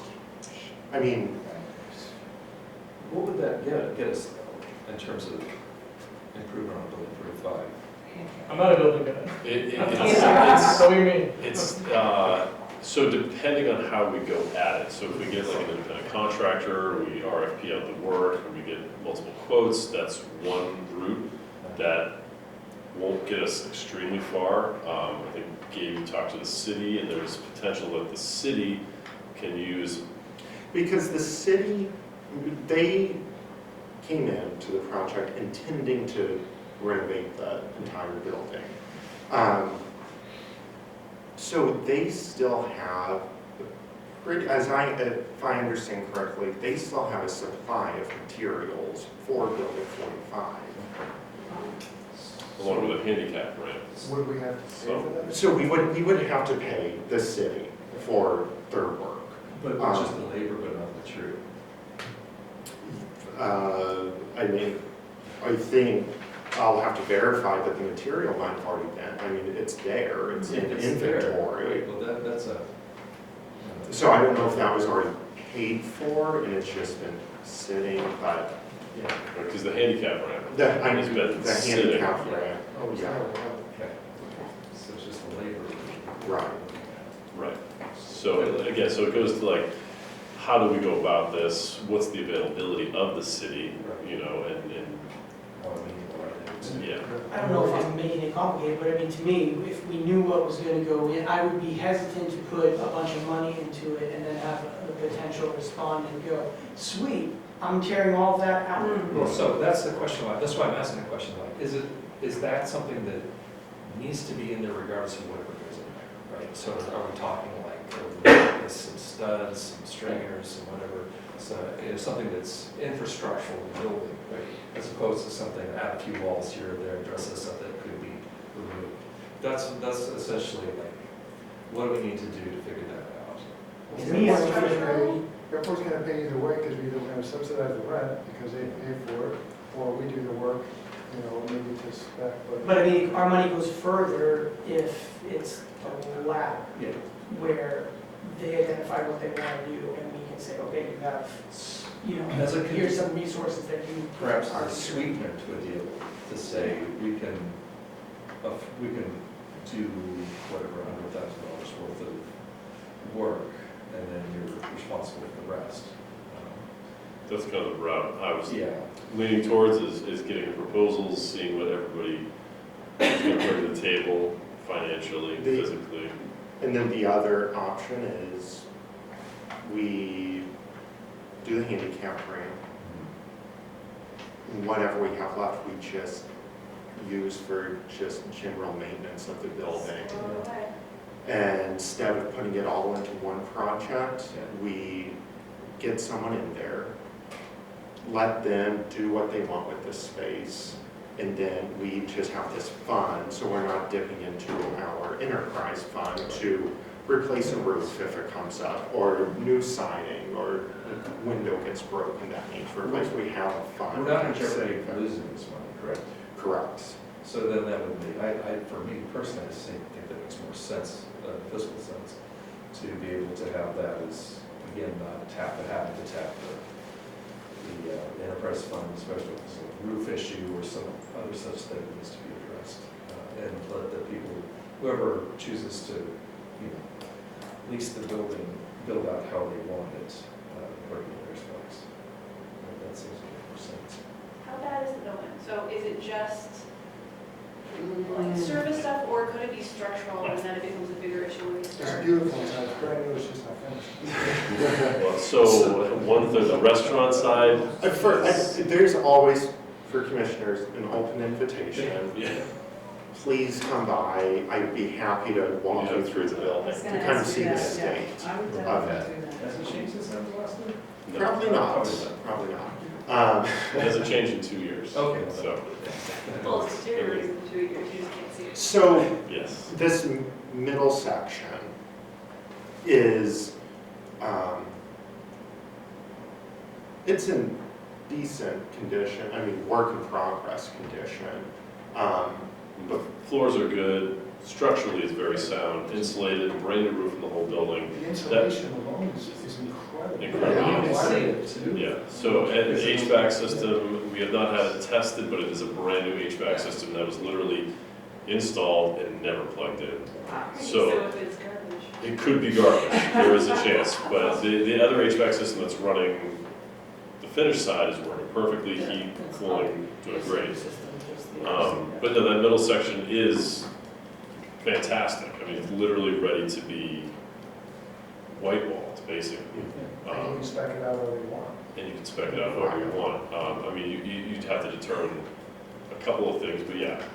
The restaurant is, that's the questionable side, which we would need to get someone in to see. Because on the Avier side, that wall, I mean, if you go to the foundation, I don't know if it's cosmetic or if it's structural, but there's like cinder blocks that are leaning. So, but there's posts that are every so many feet that are not leaning. So it's you know, it needs to be looked into. The restaurant side is definitely the worst. That would take a significant amount of money to. And that's the 5,000 feet that the nonprofits. The whole thing is around, right? It was like. The whole thing is like, give or take 6,000. Yeah, that 2/3. Question, the cold storage building, could the restaurant not be finished and gutted and just structured for a cold storage building? And We would have to move the fence and would, or would it be an employee facility building? Like, instead of finishing it, spending that much money if it's structural, You need concrete floor. what's that? You need concrete floor. That's true. yeah, I would It's got a advise, basement down below pretty far, right? I think it goes down quite a bit. Yeah, it's pretty deep. I would advise against that, yeah. Basement Yeah. forever. Yeah. If the It's whole better. building becomes aeronautical use, does the fence have to move? No, it does not. No. It could move. Right, but I would advocate in the future that it gets to move, but, no, it not doesn't. right away. Yeah, not right away, it doesn't have to. So as part of these presentations, are they going to talk about if they're going to renovate it or not? Yeah. And pretty center vision, so I wanted to just at least get Building 45 at top of mind for everyone. If you want to come tour it, I'd be happy to show you around. And then, yeah, in December, kind of see a little bit better idea of who might be interested and what their vision would be for the area. Asking a question that might be live, that I didn't do a super deep dive on the lease proposal. Would approving Javier's lease for additional space start eating into that? That is for the office space, that's the finished space, yeah. Office space, Yeah. okay. So my question and bring before the commission and what the commission think about is for the unfinished Yeah. part of the building. So we're all, In December, can we get a floor plan? Yes, I know that most of the releases have a holding spot for the floor plan. but Yeah. I haven't seen a floor plan in a while. for building 45. Even if it's an old one, just so I Okay, have an idea. So the issue with that is I have a floor plan of it before any sort of construction started. That'd be good there. enough for me. Okay. I just want to get a I sense don't of- have any as-built Yeah, that's fine. I'm because not- it was not Yeah. completed, so. Just an idea of Yeah, of course. rough dimensions. Yeah. Who's where. So, Yep. Okay, Yeah. that would be helpful for me. If that's all I'm Did building. you get what you needed from us on that question? Yes. I'm gonna say that was pretty so squishy. we're all kind of on two paths here of like waiting to see what everyone says and holding our money to perform maintenance of the building if that, whoever decides to take it, we agree they were gonna build it out to their specs. Or if it comes to it, we are gonna use it to sweeten the deal potentially. We can throw in this much to, is that kind of our two paths of, Do you guys hear the proposals, or is the commission, is it just you guys in private meetings hearing the proposals? And when you come to us, what do you think is? And we can, December, they're coming here, is that what's happening? yes. Oh, both To come- give Museum a and. Museum and Javier. are gonna Yes. have I mean, proposals. so the museum set up a walkthrough and a quasi-proposal, just to sit down and talk with us. They were very specific to talk to just the chair. And so that's, yeah, Not the so. airport manager? They did not prefer to talk to the airport manager, but I said that we are a team and we work together and this commission is a team and we all work together, so Can you look up the high values and see what the resources are? I have not. But they Tell me painted, what their assets are. yeah, we can definitely look that up. I mean, they definitely made it look like they were, at least in the past, they were very able to raise some money. Maybe yes. Just look up their 990s, the last 5 years. What was her name? Massachusetts Mass Space and Aeronautical Space. Space Museum, right? Mass Aeronautical and Space. Museum. And if they're in Hyannis, how they're is their staff or whoever's going to be in charge of it moving up here, or they just traveling? Sounds like an excellent question for December. Yeah. It is, it's the three gentlemen that came, one lives in Beverly, and the other two traveled a bit of a distance for sure. I don't want to make assumptions, but the Beverly resident I don't think is looking to run it. Just curious when they're located here. Just period. I think they're just looking for anything at this point, and the Beverly resident suggested to take a look at Beverly, That's fair. so.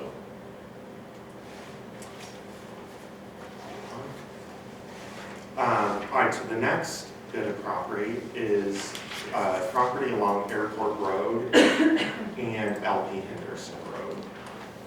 This now.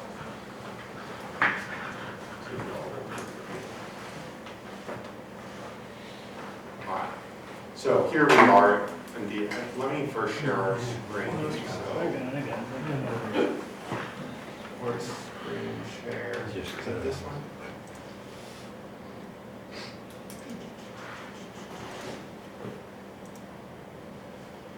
All right. Okay, so there's been talk in the past of these 11 acres that the airport has that we didn't have a real clear idea of what it would be used for. So of that 11 acres, the city has assets along with part of the firing range right here on airport property. If you'll remember, we got 2 agreements with the city, got that all taken care of. Within those agreements, it does have a provision saying that the airport commission can give the city notice to vacate, and we can use up the premises for however we want. If we have an RFP going out or whatnot. I'm not necessarily interested in doing that at this point. If the commission have a different opinion or idea, at any rate, if we take out the parts that are being used by the city, we're left with about 6.5 acres, give or take, of land of the airports that can be used. This is non-aeronautical land, so anything that we do, we have to go through Chapter 30 process, RFP, look at bids, and make a decision on who we think would be the best to be on that land. We can, right now, you see Wayside Trailers is over here. They're just under a tenant at will agreement. So I'd like to see much more long-term agreement. You did do something with them, right, as far as, did you adjust the rate or something with them? Yes, well, I've been working with them on moving assets to have them all over the place. They move their assets to Yeah, one side, and yeah. And they've been reducing the number, once they did move all of they've reduced the amount of trailers further. And they have a dumpster on site, and it just seems like they're. And they are aware that the airport, that they might not have a permanent home at the airport. Just asking, not saying this is something the commission want to do. If we wanted a longer term or regular term lease, would they sign one, or do they like the arrangement as is? I think they like the arrangement as is. We could not legally go to Wayside right now. We'd have to go out, Sign a long-term lease. because we'd have to go out. We'd have to go out. Yeah, So, yeah, just trying to Yeah. understand if they. if we go out, I'm not sure that we would get a bid from Wayside. I don't know if they would want to try to keep the, so, Thank you. this, I have gotten here and there, many inquiries about this land from all sorts of different people. Lots of inquiries about selling, or if we would sell it to them, which I would advise we do not sell. So, If they won't let you. yeah, okay. I've sold them. Yeah, Just from my experience, you've sold a lot of land in the past and they were not happy and you don't want it. correct. So, and I've explained that to these people who ask, and still a lot of them would still be interested in a long-term lease. So if and when we put out an RFP for this land, I think we could get some really good responses and interest in a long-term lease. So one thing that I think, one other thing to add, our outside counsel, Anderson Krieger, a long time ago with my predecessor, put together an RFP for this land. It was like the whole 11 acres at the time, but there is an RFP on a shelf, ready, not ready to go out. It's old, it has to be But it's dusted off, but it's not starting from zero. correct that we can tighten up and send out. One thing I think we want to decide and discuss is, do we go out and say, we have 6.5 acres of land, send us your proposals, and allow people to make a bid on the whole thing, parse it up however they want, or do we take the onus on ourselves to demarcate, do individual parcels, and put one or multiple RFPs out for? I'll be the Yes, Mr. fly, Henry? I'll be the fly in the ointment. I guess this goes back to, you know, what is the objective that we would have in doing this? Obviously, it would bring us revenues, but we just got a new fuel tax that's gonna bring in probably $50,000 to $65,000 a year. That's great. What are we doing with this land that we need? We have an, I guess, for me, if we identified a need that this was going to fund, that was going to make life better on the field, yeah, maybe we need to do it, but just to do it now because it's 2024 and it's here staring us in the face. Once we do it once, you know, this is it. Yeah. I mean, also, could it ever be used for irrigation purposes? So I have looked into that. Ideals, there is a way, and we had ASG do a little mock-up just for fun to look at what it would look like. It would require that all of these buildings would be demolished and then a taxiway kind of wrap around here and then connect. And then we wouldn't necessarily want to cross, well, sorry.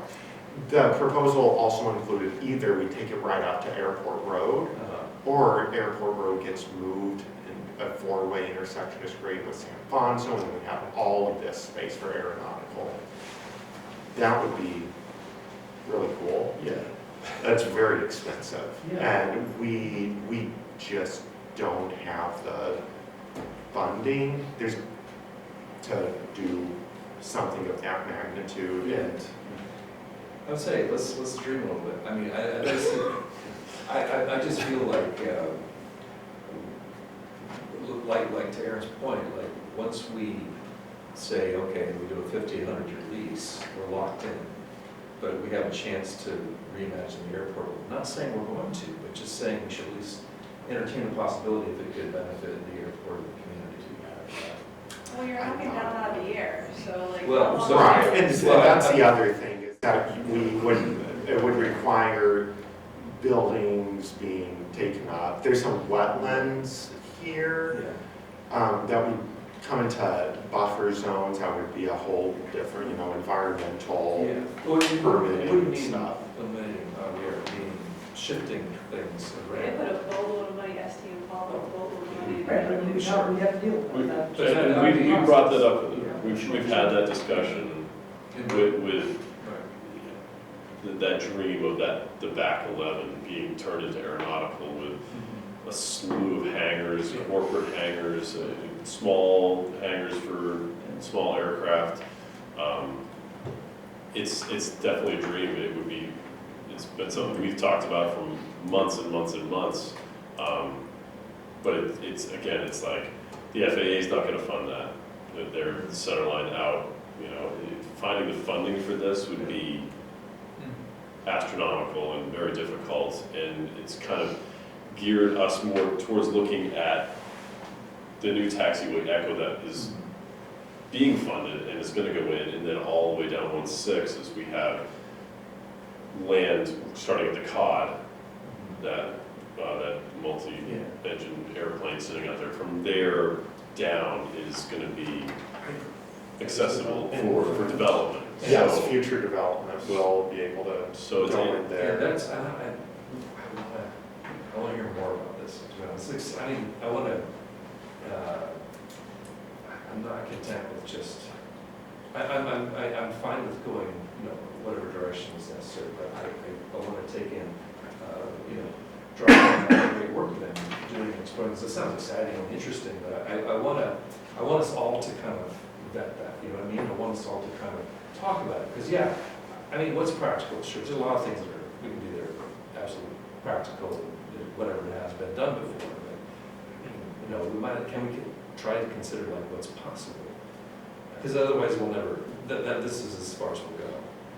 But what if we did consider something a little bit out of the box, right? We could. I mean, yes, it's as you said, it'd be very, very difficult to get the funding. I didn't hear anyone say it would be impossible. Now, maybe we don't have the resilience or the fortitude or interest to pursue it to that extent, but it is still a little more of a possibility. Yes. And I'm willing to admit, please. Environmentally, what's the feasibility of putting hangars there? I mean, there's, Once you get past this area of wetlands, Yeah. this is all clear of wetlands. I think there's one little portion that dips down here, but that would be outside of any hangar or anything going up. And Go ahead. well, it looks like we might have more room along 1/6. If I look at this area here, which is that, and then down by 1/6 also, it doesn't seem to interfere with houses, it's on the side, it might provide equal or more. Usually if you're saying Right, it's that's what I'm saying. They're Yeah. apples to oranges. Especially if we can, you know, again, draw more of this activity over here. right, and that's been like Yeah. Gabe and I work well together because I'm an optimist and I see something like this. And he's the realist and he says, well, you know, this is possible. No one's saying no, but to build a taxiway, to go through all this where it would take an incredible amount of Sure. work and manpower to figure this out, ASG, I mean, it would just be a big undertaking. But And then it going after 1/6 is also, could bring, like Josh was saying, the same amount of development aeronautically with less effort on our end. It's already been, the work's already been done. We literally would just have to pave some asphalt to the taxiway. Could ASG work up 3 different areas in the airport for 4 to 5 acres of development? So if you look at, it's on our website, I can send it out, but our ALP, our airport layout plan, there is a page dedicated to show the future configurations and plans of the airport, as well as show where future development areas are. That's in the master. Yes, that's an attachment to the master plan, yeah. So back to your point, what's the harm in leaving it even now? for now, I think at least we haven't had more discussion about this. I think my issue with LP Henderson and that stretch is it's ugly. It is. It looks terrible. You're coming into Beverly Airport, a beautiful airport where we're trying to attract people and be a community outreach, and it just, the telephone poles are falling over, it's all overgrown. I mean, yes, we could spend 10, 20 grand and have it landscaped nicely and do whatever we need to do, but do we want to pay for that? Or do we want to RFP it and have someone come in and And like I was saying to Gabe, it's like have in your lease, like you must maintain LP Anderson to a certain level. Yeah, but this is all legitimate. This is something, you know, again, I think we need to dig into and do something about. It's underutilized, I think. Yeah, so I guess that's what, you know, why I'm bringing it up to the commission on if we want to keep the RFP on the shelf for now and wait, or if you want me to start working with Anderson Krieger and looking at the RFP myself, getting it cleaned and typed up and put out to the public. Would you solicit information from some of the leases on the airport, like Clark and Peter, and see if they, like what they're, would we want to get the insights of other people on the field, if they would want to help develop some of this, be a part of it, what their ideas are, their business people, running It's businesses an on the field? ecosystem. Yeah. We want to look at this as an ecosystem and consider like also what the tenants in the airport. And Well, we don't run we businesses, have they reached do. out and had some discussion, and again, it's like right now, and my idea was like, let's just get some asphalt down to the cod. If we can get enough pavement down to that cod and build hangar number 1 down there, all the next guy's gonna do is just pave and put the next hangar in. But to get the asphalt all the way down is, I mean, I don't think Clark has enough work to do now, so he can go out there. but it's like, I know Clark said at one of the meetings that like they have a waiting list of people that want hangar space. And so like the demand is there. It's just how, and this is how Gabe is so valuable, is having a realistic view as to how to go after this. And it's like, do we try to start a project like this and create a taxiway and spend millions and millions, trying to raise millions? Or do we say, well, we're already building this and it's just gonna be a couple more years, and then do we RFP this and get the revenue going so that our share? Yeah. Right, and Jason and Snow has one information, so is there a way to get people to come in to talk to you? I mean, and they need to be doing that, but how do we get insight from people in the airport, hear people's opinions?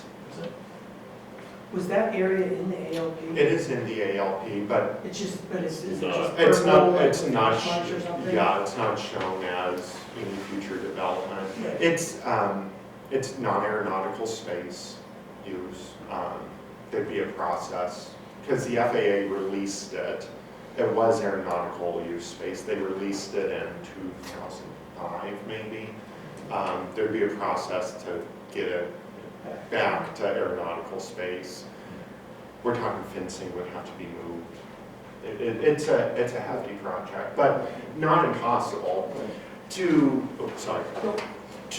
I guess, what's it all for? I mean, we have, Craig and I have a list of projects that need done out on the airport. Coming up in the next 5, 10, 20, 25 years, that will need local shares more. If we don't have local shares, they get pushed off and kicked down the road until we have a local share. Hence why this runway project is a few years overdue. So, getting that extra revenue and cushion, it's more than just the extra 60,000 being brought in by the jet fuel tax that we're needing. And then there's also the desire of the FAA to see the airport become self-sufficient, where we don't have to be getting a general fund subsidy from the city of Beverly every year. That said, the city has yet to provide us what that number is. We went from 60,000 2 years ago to 100,000 this year. We still, when that question came up, they gave us a bunch of, it's a whole PowerPoint trying to explain how what they did in building 45 netted that all out, and we're at 0, which I think we did not accept. And they just kind of left it at that. So again, I think if the city wants to tell us what the number is for us to be self-sufficient, they could very quickly and easily just tell us what the annual expense of the IT department and the benefits and all that fun stuff, and the insurance, all of that is. Insurance is line item. Yeah, that's just probably a prorated rate, so it's probably in theory, if they wanted to do a deeper dive, they could, but I guess for what I think we got enough on our plate. I'm a no on this. I just see this as insanely complicated, first of all, doing this land Let's take the development lowest deal. bid, go for the cheap, go for the easiest option on the field. I think we have an airport layout plan that has additional capacity in that approved plan. That plan's 3 years old. I just don't see that's why we would deviate from that at this point. Again, if there's a reason to do it, I would get it. I just look at that and say that is just asking for trouble right now. And I don't see a reason that we have to do it in the near term. We have a lot of assets here on the field that are outdated and need addressing. To me, I'd rather look at our field, what's inside the fence now, and say, how do we replace a 50-year-old Quonset hut? Like, that's not attractive. We don't need to blow down, that in order to fix some of these problems we have over here. But So this is. I have but one vote, and I get that, and I don't. I hear that. My one point is putting out an RFP to get private enterprise in to do whatever there would not be a deviation from the airport layout. No, I understand that. I just don't. Right. So, I don't see understood. the, I just wanted we've to clarify articulated that. the need. That The we would deviation. stick right on Right. right on the path we're currently on. It would just be, The deviation would be if we change that to aeronautical use. yes. But again, I really want to see this. You know what, I'm just saying that sometimes it helps to see, just to know what we're passing over, right? It's like if we make an improvement at the airport that brings more money, more revenue for long term, and that we have the potential to continue building the revenue, then that cures the problem instead of having a piecemeal this thing here and there, which is, we do that too.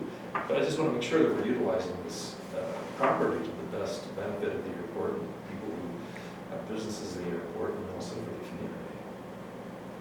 So we're deliberating on this, which is great. Like, this is great ideas.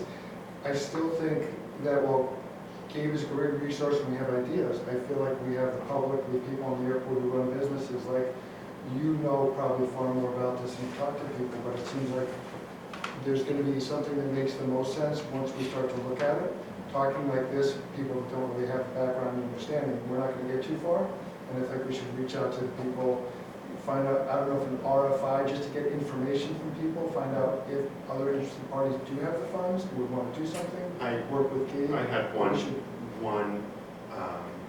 organization in my office ready to pull out the checkbook and like for I think that's what we're discussing. and so that was kind of when that happened, I was like, I think it's time to bring this to the commission to just broach that topic again and see, get a temperature of the stance of the commission on this land.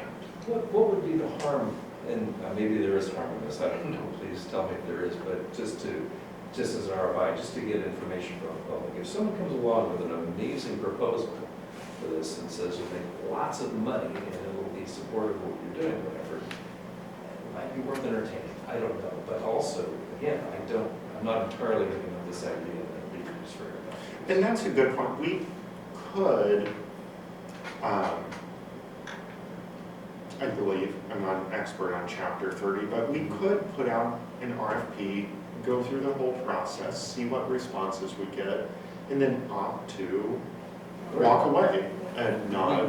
We're not compelled to And go with that. there's nothing here compels us to make a decision or sign an agreement with someone, but so that is an option as well. But even that in itself, just to work with, consultant and our council to make sure the RFP is put together would have a monetary cost. Not great, not insurmountable higher budget, but just that would be the only consideration in doing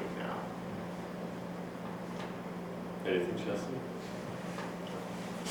I mean, and also, like, I've had this idea too of I mean, not out of the airport's money or anything, but like, since this new commission and Gabe and myself, and we've all got this great energy, it's, you know, we've just, Building 45 is filling up like faster than we could imagine.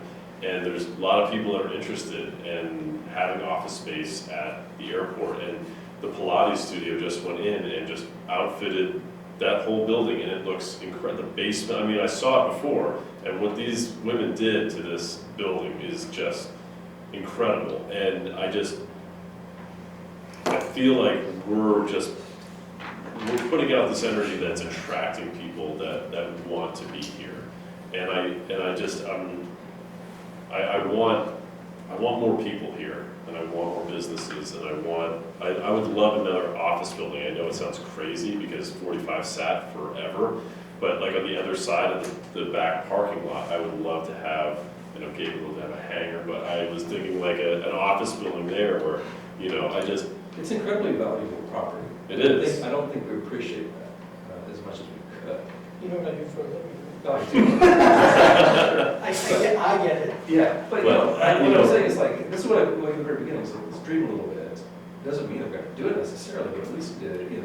And Gabe and I talked about this, about like this demand for office space here. People love having their business here, and we were like thinking like, okay, so we could chop up like multiple smaller and just have like 5,000 or 10,000 square foot office buildings, like, or parcels that could house that, and just do a few of those, you know. Have you guys considered the current parking lot out here, making that part of Avier's ramp and moving that parking lot behind the building? This parking lot here? Yes, and moving that to Oh, where the Gabe is- wayside is? Gabe. Oh, no, Changing the I fence? would like to have a one-on-one conversation with whoever decided that this admin building should be built in the location it currently is. Because,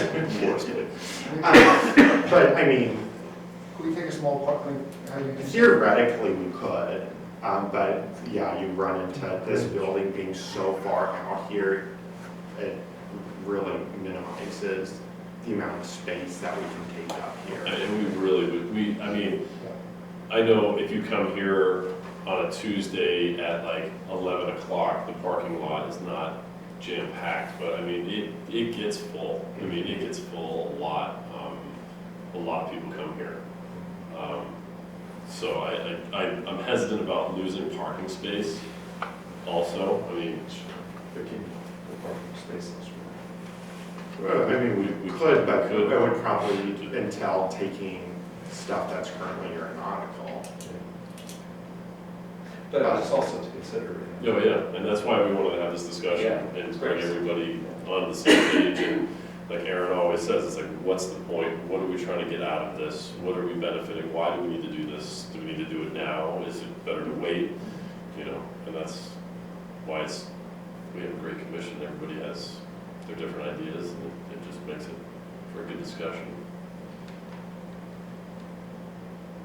But I'm now, after looking at this for months and months, I'm very apt to unfortunately wait and look at 1.6 and go from the cod down and developing that strip of land right there. Yeah, I think it'll be the easiest to develop, and like, once you build one, it's just gonna be like dominoes. It's just everyone's gonna want the next hangar on 1.6, and especially that's gonna have the extension, it's gonna be a new runway, it's gonna be very attractive. That's our convoy runway. I mean, that's the runway everyone's gonna wanna use. So I think that's gonna be huge. And then if we wait on this, you know, in 10 years, we could financially be ready to start going after that. And Javier could be well out of there into another hangar down 1.6, you know? So. Great. Cool, thanks.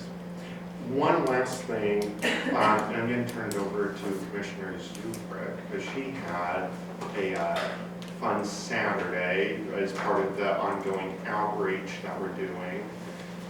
I was hoping to be here, but a certain member of my family kept me up all night. And I was pretty useless and exhausted. So, but Commissioner Zuberek, you want to give an update on your latest outreach program? Sure. So what we did on Saturday is we hosted a Girl Scout troop, a bunch of 8-year-olds from Topsfield who came to visit the airport. We did a little bit of a presentation.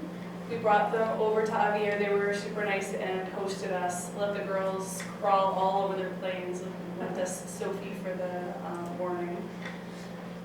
They were having a great time, did not want to get out of the plane until we got them up to the runway over here. So Mary took them up to the tower, and both Marys, and showed them around in a couple of groups. And then we caravanned across the airport. I think we stopped at 27, this was the non-used runway that day, to see the helicopters on the We're happy to hear that 27 was the non-used air runway that day. Set the record.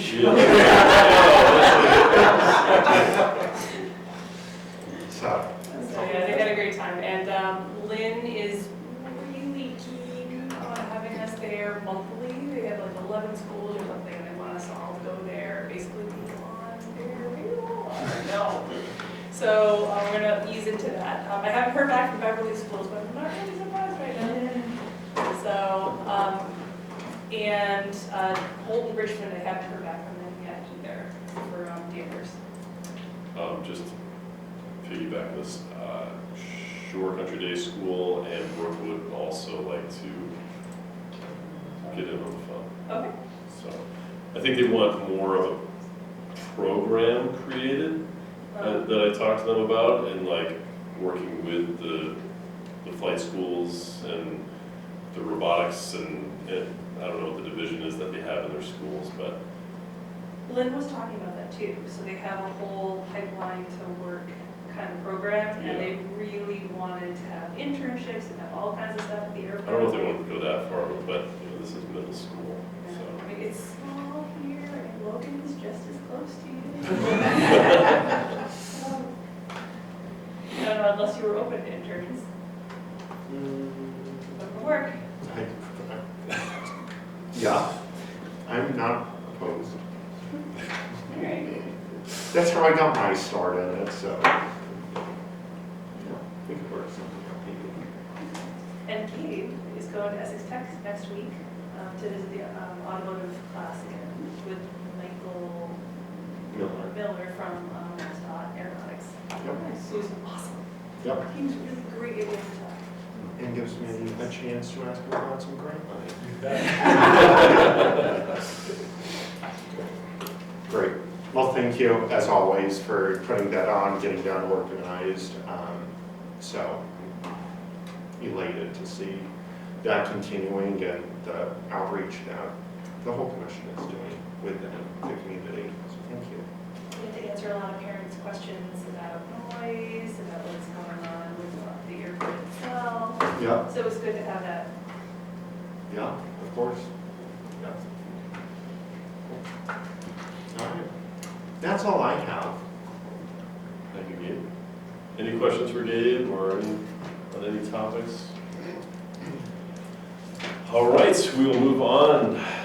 Ratify airport manager's salary for the remainder of FY25. So, as we all know, we were in executive session a couple times to discuss our airport manager's salary. We need to vote again here just to clarify openly that we're all in agreement to keep Gabe's salary the same up until his annual evaluation. Do I hear a motion to keep Gabe's salary the same? Should we make part of that motion say the implementation of goal setting for the rest of the fiscal year, or should that be a separate thing, or is that not there at I all? think we need to just keep it separate, we're just gonna do this and do other things later.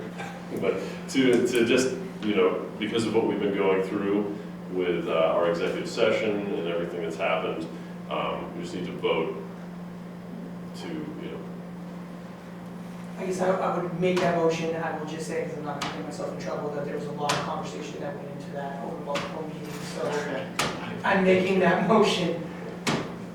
Would love to have a little bit more to say about it. So I have a motion from Commissioner Henry to keep Gabe's salary the same for the remainder of FY25. Do I have a second? Commissioner Gillette seconds. I'll do a roll call vote. Commissioner Gillette, Yes? Commissioner Roulette, Yes. Commissioner Doxey, Yes. Commissioner Vitale, yes, Commissioner Zubrick, Commissioner Henry. Unanimous vote, the motion passes. Thank you all. Next item on the agenda is discuss possible addition to airport manager's job description. So this came up in our deliberation in executive session about clarifying what Gabe's job description is, more, I think, informing ourselves of what it actually is and what he was hired to do, and what the original description was, and if we're all in agreement to what he's doing and what is on the paper, and do we need to add anything to this, take away, what is everyone's feelings on the actual job description? You do a lot. Thank you. Thank you. And publicly, you do a great job, just saying. Well, thank you. Do you have any comments, if it's okay, about your job description? Have you found things that were not able to be met, or things that should be added in your opinion? No, I don't have necessarily anything that I would, I think the job description is fine, is, yeah, I wouldn't, I would not advise to have anything added to it. But, yeah, I think that the job description gives a pretty good, comprehensive, accurate outline of my day in and day out work and duties. Yeah, it seems to touch on just about everything. Yeah, because my thoughts are it's not really so much about the job description itself, but about a year's goal, or like a 6-month goal to meet. Like, so the statistics that Gabe has been keeping the past 6 months for noise and going into the complaints that are presented at the meetings, those kinds of things wouldn't necessarily be detailed in the job description itself, but in more like a yearly goals plan. Like, this is what's going to be happening over the next year.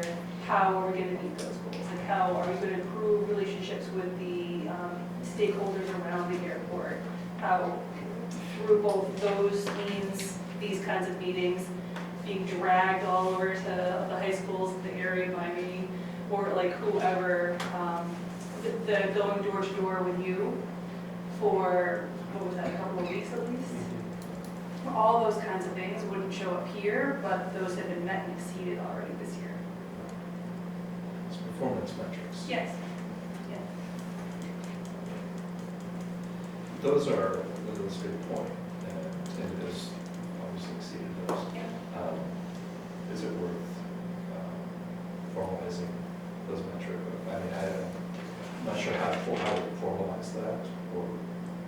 We should be doing it every year. Yeah, I think just in terms of. Goal setting.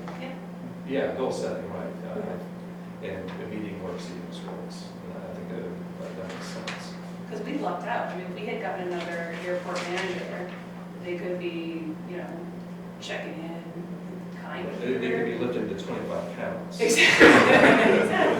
And I saw that. I was looking at that. That's one Those thing. boxes are. I don't know if I'm, pretty big. you know, speak that far of the job That's description. right, I'm pulling spring ball. I tell you what, those are Yeah. boxes. But if it was another individual, Yeah. like all those Right. projects that we just talked about would not have happened. And also, that's just, it's helpful, obviously, for us. Yeah. I think just, one thing I'll add on that, just for, I would like to see, I'm all for that goal setting. I would, like to see it be, I know some of it would be subjective, but as objective Yeah. as possible. Yeah. So, my performance and my successors' performance isn't being graded based on feeling or something subjective. So that, I think, would be my only. Well, you're running a business, and one of the metrics I don't see on here is revenue, talking about an increase in revenue. So with all the things you're doing, implementing the enterprise fund being impacted, the fund being increased, I think that might be worth something putting on just to, I'm not saying you have to generate revenue, but it benefits the airport. It's been very well run, efficiently run, and revenue's increasing. I think that's something that I don't see in here, Our So- percentage will increase revenue each year. Yeah. Some individual things that contribute to that, but in the summary, it has business development, and strategic planning, and it might be the overarching objective of that. I've kind of been going through all these things for the mission statement, but yeah, there might not be anything in here for specifics on that, but Is it the I city think it still- kind of captures it in the summary part.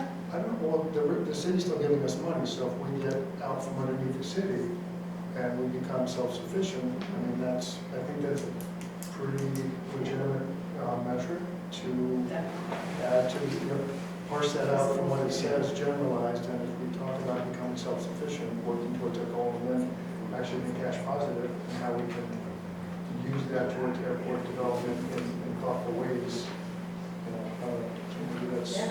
So- work towards the. I'm wondering, is this a normal, so like goal setting? So I've always been self-employed, so I kind of set my own goals as to what I want to accomplish throughout the year. But like in your setting, you guys are in, working for the state or for the town, I'm just wondering, like, setting goals, is that, you're saying it's not setting a requirement, and who sets these goals, and do we, as a commission, say, well, we want your goal to be to make sure you reach out to every noise complaint, and like, does that set, like, if we start bringing in noise complaints or going to schools as goals set, is that a requirement, and then if he doesn't do all the schools, and does that look bad on the yearly review? And since it's not in the job description, I'm just wondering I just don't know how it works. The thing is SMART goals now. I mean, we use it in all the public schools, they use it throughout Massachusetts, I'm not sure where they use it, but you make your own, you look at your job description, you look at what needs to be done for this upcoming year, and then you write the goal and the list objectives, and as you go through the year, you check off what you've accomplished and how you're getting to that goal. It's not looking necessarily for 100% accomplishment, but it measures how far you have gone, you have stops and So during you that set year. these as a personal goals for the year, and then you check It's them off? professional goals, but Right. you create them yourself. So Gabe would, Like we Gabe would would ask say Gabe to to the commission, create this them. is what I'd like to work on this year, and I have, 5 things listed here, this is how I want to do it, these are my benchmarks, by March, by June, by, October, I'd like to have those accomplished. Probably haven't done in a month, but it gives you your measurement, it gives you what you're going to assess, it gives you your goals and objectives. Is that what you guys use? Yeah. Yeah. Kind of, so from our leadership, so that would be us as a group here, we have goals as an organization, what we want to do. And then what we would do is take those goals and look at the employees and their positions, and we would set goals for their position based on our overall direction. And then we would work with the employee and saying, okay, this is what we're going to be doing as a group over the next year. These are what we consider under your job duties to do, and then list them out. We usually max out at 6 or 7 in particular, especially depending on what's going on that particular year, and have it a little bit generalized. But if we can have things like outreach to X amount of individuals in the community, it doesn't need to be through like a school program, it could be calls back for noise complaints, it could be responding within a certain period of time. Maybe it's not the number of people that you talk to, but you get a noise complaint, you respond to them within 24 hours on a regular basis, that's the goal that's being met. Or whatever that. And so in your scenario, does the employee, I think there's a little Add- bit of dialogue. Yeah. so they come with their goals as well, and you guys, and we work together to create I mean, something? he may want to do something that we just look and say, it has nothing to do with what we're trying to accomplish as a group, so yeah, that's a great idea, but it's just. If you guys do that in private, we would have to do this in public with Kate. Well, ours is public too, all of our documents are public. I know you guys don't sit in an open meeting, I'm just saying the difference here is we Yeah. would have to discuss this with Kate and, so. Yeah, is that I don't think correct? it's any state Yeah, it secret. I don't should be think it'll okay any though, state because secrets. you have a job description, that's kind of your basis from it. And then you have your 20-year plan, your master plan, you have the ordinances of the city. I mean, everything is public that we would be developing, or we would help develop the goals around. So it's just how during that time period would someone accomplish it? Yeah. And what specific task is going to get you And I there? think in a lot of ways, it's more, there's just as much accountability on us in that Yes. conversation than on Gabe. Yes. Because we're basically saying, we think you can help us get this done this year. That's on us if we overestimate that or step in it. Yep. And so I have a team of 8, right, that report to me, and I'm also responsible for their own personal goals too. So if they're trying to move up in their career and they make that clear to me during this process, I'm supposed to be finding organizations that they can be attached to, giving them projects that are going to help them meet that goal, to meet that next step, whatever they want to do. So it's like you said, it's our responsibility too. The other thing I will add, I'm also kind of in a unique position where, I mean, most of the stuff that we deal with on, or my relationships with the commission, Chapter 90, I directly report to you. I do also have a certain amount of deference and responsibility to the mayor of Beverly. And so, you know, he or she, you know, future mayorships set their goals and platforms and priorities to the city. I would also have a certain level of responsibility to achieve that, work towards that goal in unison with my counterparts within the city departments and the mayor's office. So just want to put that out there as well, to also consider in, you know, marrying the commission goals and, you know, don't fully in 2 separate directions. If we turned this into check boxes, took it out of paragraph form, and actually simplified it and put it into a couple pages of simple checks, as we think about it, it could be a fairly simple transition from this into check boxes. We can do it for the first year, but it actually may be some way to everybody feels good that you're doing what you're talking about doing, is organize this stuff, have a structure, mission statement, give Katie concrete boxes that are not too onerous and complicated, but she's done most of them, Yeah. you know, and it's not 100% completion, but does it seem like a very complicated ask or do for the commission to get to move in that direction? Anybody, I mean, any reason why we couldn't do that, or? Okay. I just don't want to unnecessarily add on his job description without compensation. You know, Well, I this is don't all really geared like you need to be prepping at home for outreach stuff on your own time. Like, you know, I just want to make sure that we stay within the confines We of had his talked description. about trying to figure something out for the balance of the fiscal year, so we have approximately 7 months left of that. In theory, if we, by January, year 1, it might make a lot of sense to kind of take this, bullet this, and just kind of basically say as our baseline first time through, we're just kind of evaluating this current year's performance against kind of, I'll say it's the vanilla. Yeah.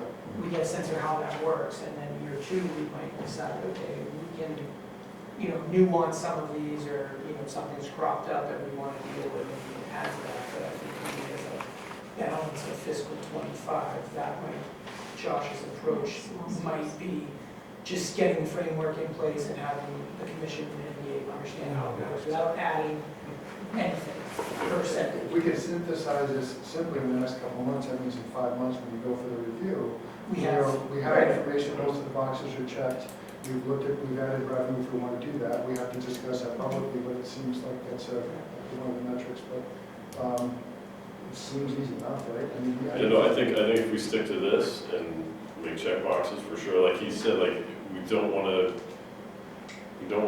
mess with the city on this either. on that, and I totally get that, and I'm not about to say we should go against the city. I guess what I would say is, like, again, that's where this is as much on us, so hypothetical situation, the city wants this place to, you know, not cause any problems, and we come out and be like, no, we're gonna build a huge tower down the street and open up, you know, expand the runways. I mean, that's a conversation they would have with us and say, why are you saying these things when, you know, this is not the direction we want to go? So I think, to your point, we should never be in that situation where we are so far out of step with the mayor and the council that we're causing a problem for you.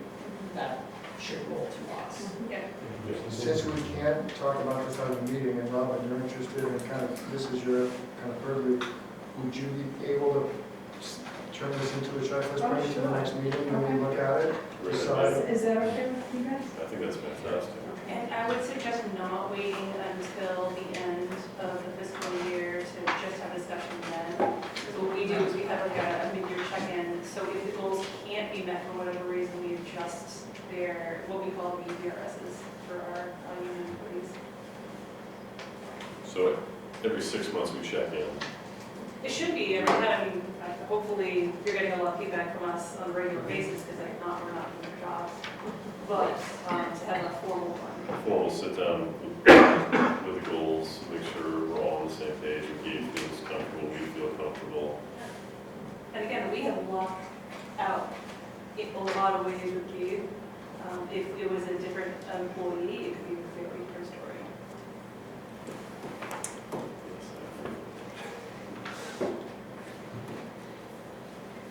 Well, but this is a great idea. I mean, it really seems to put things in an organized fashion. So 5 months, we think we'll know where to then where we are on the check boxes, and we can go into our discussions.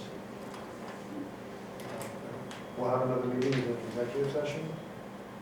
Yeah, I mean, every year we'll have an executive session meeting Okay.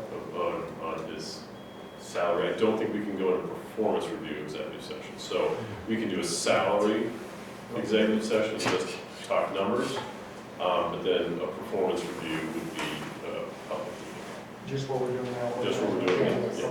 good. Yeah, and however we want to go about that in public meeting for the performance review. And then the 6-month check-in is public. In this case, I would do Okay. Let's get the first part done. Well, yeah. Let's get the check. I mean, I think we've checked and exceeded boxes up until this point for sure. But yeah, no, once we get the boxes to check, I mean, Rob, do you think it's realistic to have something for everybody by the 9th, the December meeting? Okay. Okay. So we can at least have that on the agenda to discuss in December. Cool. All right. We have 3 more items to go? Yes. All right. New business. Contract addendum 3 with GZA Environmental for continuing PFAS mitigation work.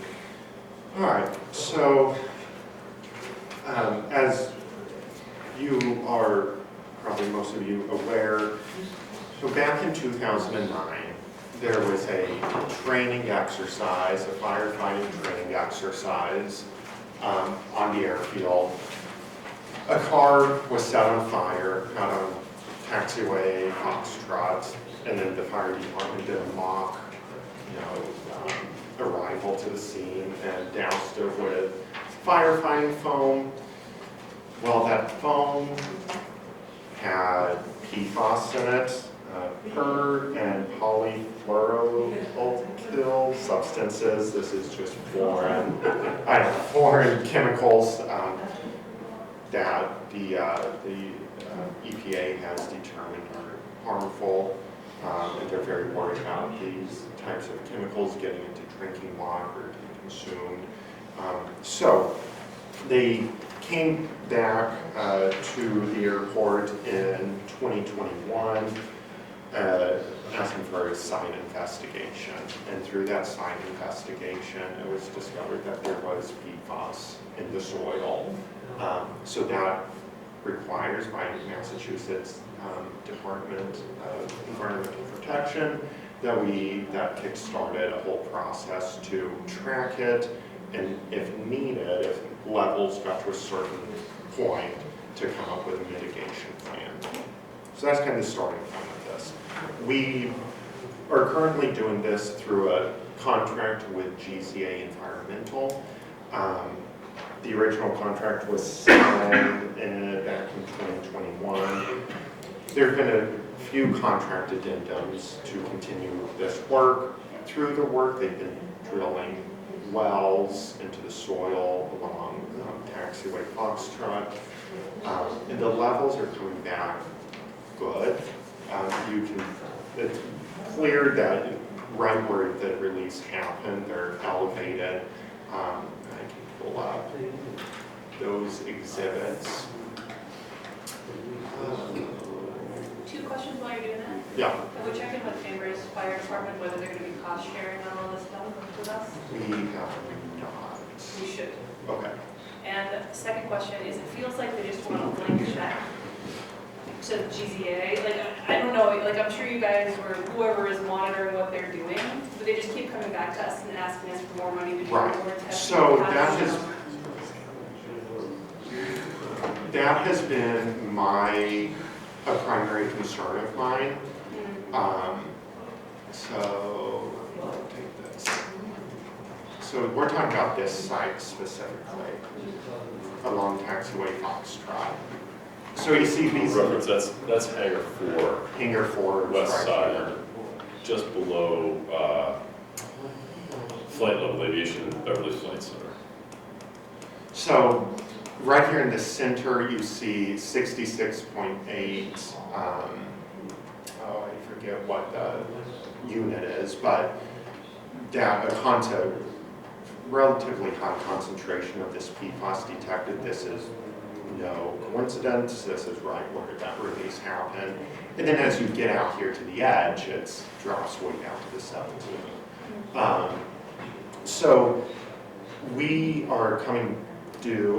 We've gotten an extension while they've been doing this work until August of 2025 we have to put in a phase 2 report on the findings and to Mass DEP. So GZA has come back and said, before doing that report, which the report is within this agreement, it's right around $17,000 for that report, but it is of GZA's professional opinion that they need to drill more wells to properly delineate where this spill is and find the boundaries of it. And they don't feel like they have found those boundaries yet. So did they have poor planning when they did the last? So I had a conversation with them. So for the contract addendum 2, the second one, that included additional well drilling. And so when this came up, it had a price tag of $50,000, I came back to them and I said, kind of the same thing. I'm confused. I thought we were really close. I thought the numbers that you were finding within your drilling were looking good, like you had a pretty good idea of where this was. It wasn't moving. It was staying pretty consistent. And they came back and said, well, with these additional wells run, we haven't found the outer boundary. We haven't found where it ends. So this could go on forever. That's my concern. So I asked them to review their scope of work, review their fee that they were asking, see if there was any place that they could tighten things up, if the scope was fully necessary. And they came back and the new total went down from 50,000 to 48,000. Are those, is that 31 pretty big wells and 28 small ones, the rectangle, or those little circles? So these circles are wells that had been drilled. This was as of, I forget when this, maybe 2022.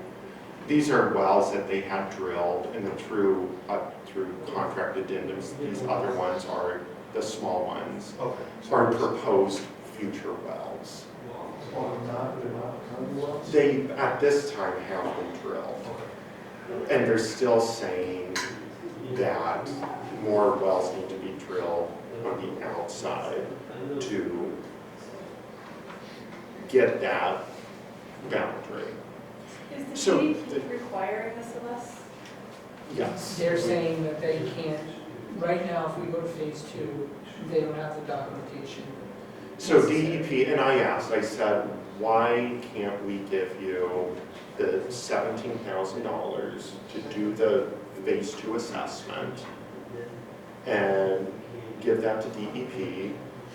And what are the chances of DEP saying, this looks great, these are good numbers, thank you so much, Beverly, we can close this out? What's the worst that could happen?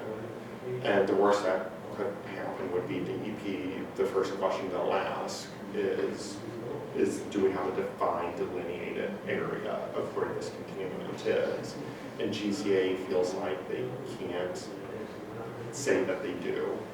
And then DEP would take some, I don't know what type of action they could take against the airport, or some order of non-compliance that we would get and be put into a. And GZA knows this and they're holding over our heads. So, Yeah, no, it's I'm a true. pessimistic squirrel, I don't want to be. yeah. So I take, utmost respect, responsibility of making sure that we are checking all of our compliance boxes. I want to make sure that we are doing everything we can to be putting our best foot forward as far as the environment goes and our obligations. But I also have an obligation to be prudent financially.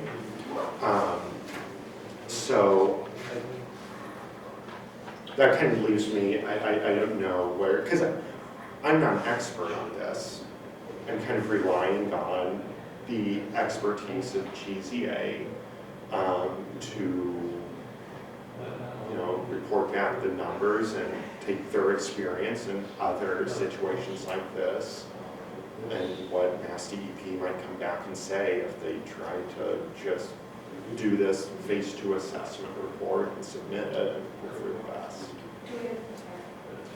I was just saying, I think the only solution, if there's a concern that we feel like we're being potentially compelled into spending money that we don't actually have to spend, in my opinion, the only answer to that is to spend more money on another, maybe it's $5,000 to have another engineering firm come in and look at this and tell us if this makes sense.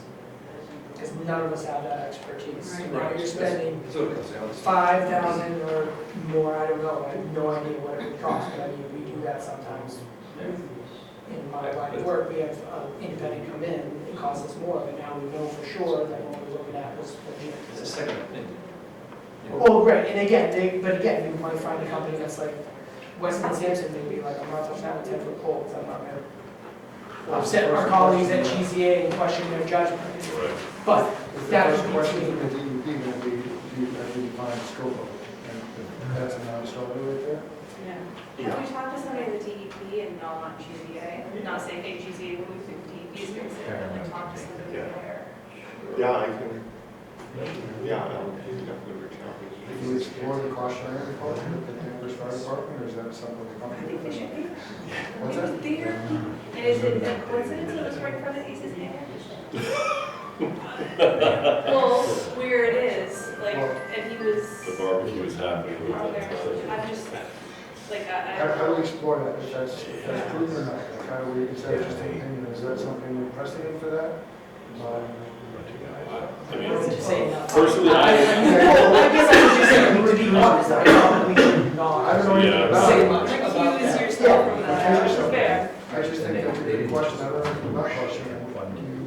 That's something you could. Well, it's the fault of both the airport for having the test at the time, but it's also the fault of Danvers Fire Department for using those chemicals on the land. But that's, but at that that's time, this property, in my opinion, and my understanding of responsible parties and brownfields and all the fun stuff that goes along with that, it's on this party to, you know, make the case that there's some percentage that some other responsible party that's known and can be found brought into the situation.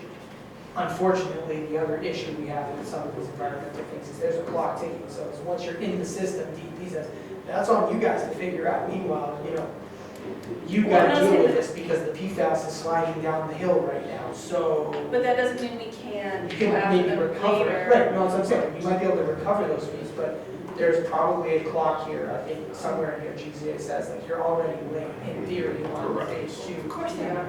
Can we, No, but that's a DEP thing, that's a DEP thing. can we That- inquire with Danvers, like, I wouldn't say not a shot across the bow, but say, hey, like, if we. He's gonna like, recuse himself. Yeah, I'm not He- gonna- he I'm just should. saying, I if can we tell you get what the there first and response we could say no. We bear the burden of this, but we say to Danvers, we could have come to, like, it's not a threat, it's just basically saying, hey, we're working with you.